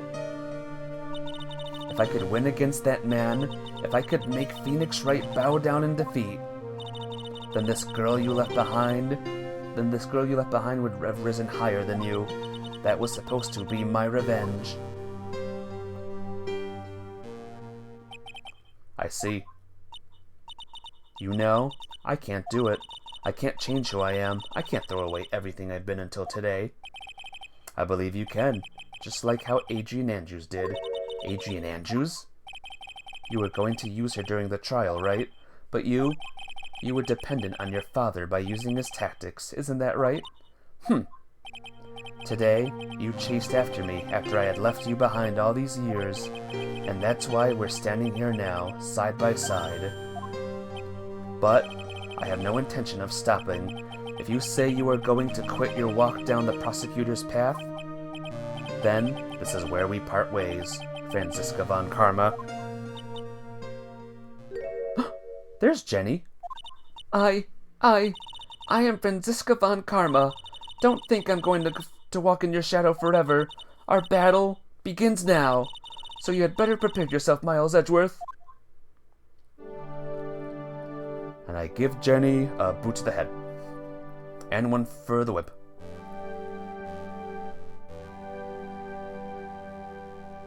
Phoenix Wright. One day, someday, I'm sure we'll meet again in battle. Until then, this last piece of evidence that never made it to you, I'll take good care of this 4th piece, so I can give it to you when at last we meet again. Edgeworth is your favorite mafia babe. What is the 4th piece? Ah.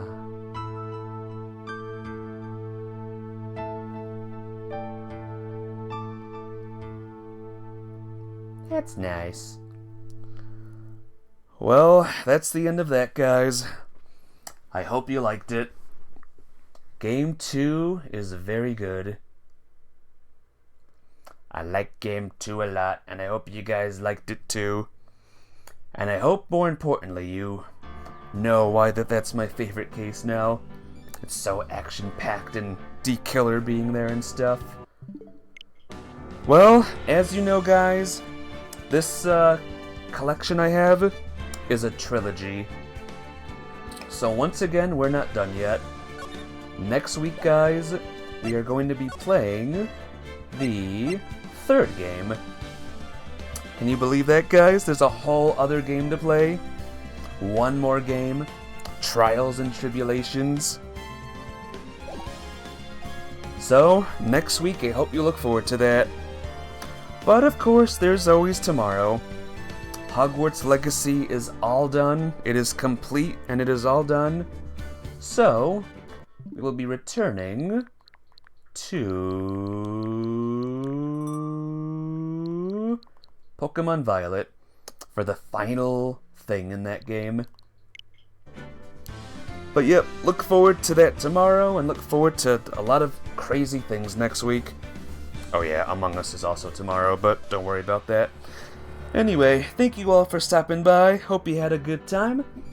I'll see you tomorrow with plenty more games. Y'all be well. Take care. Bye-bye.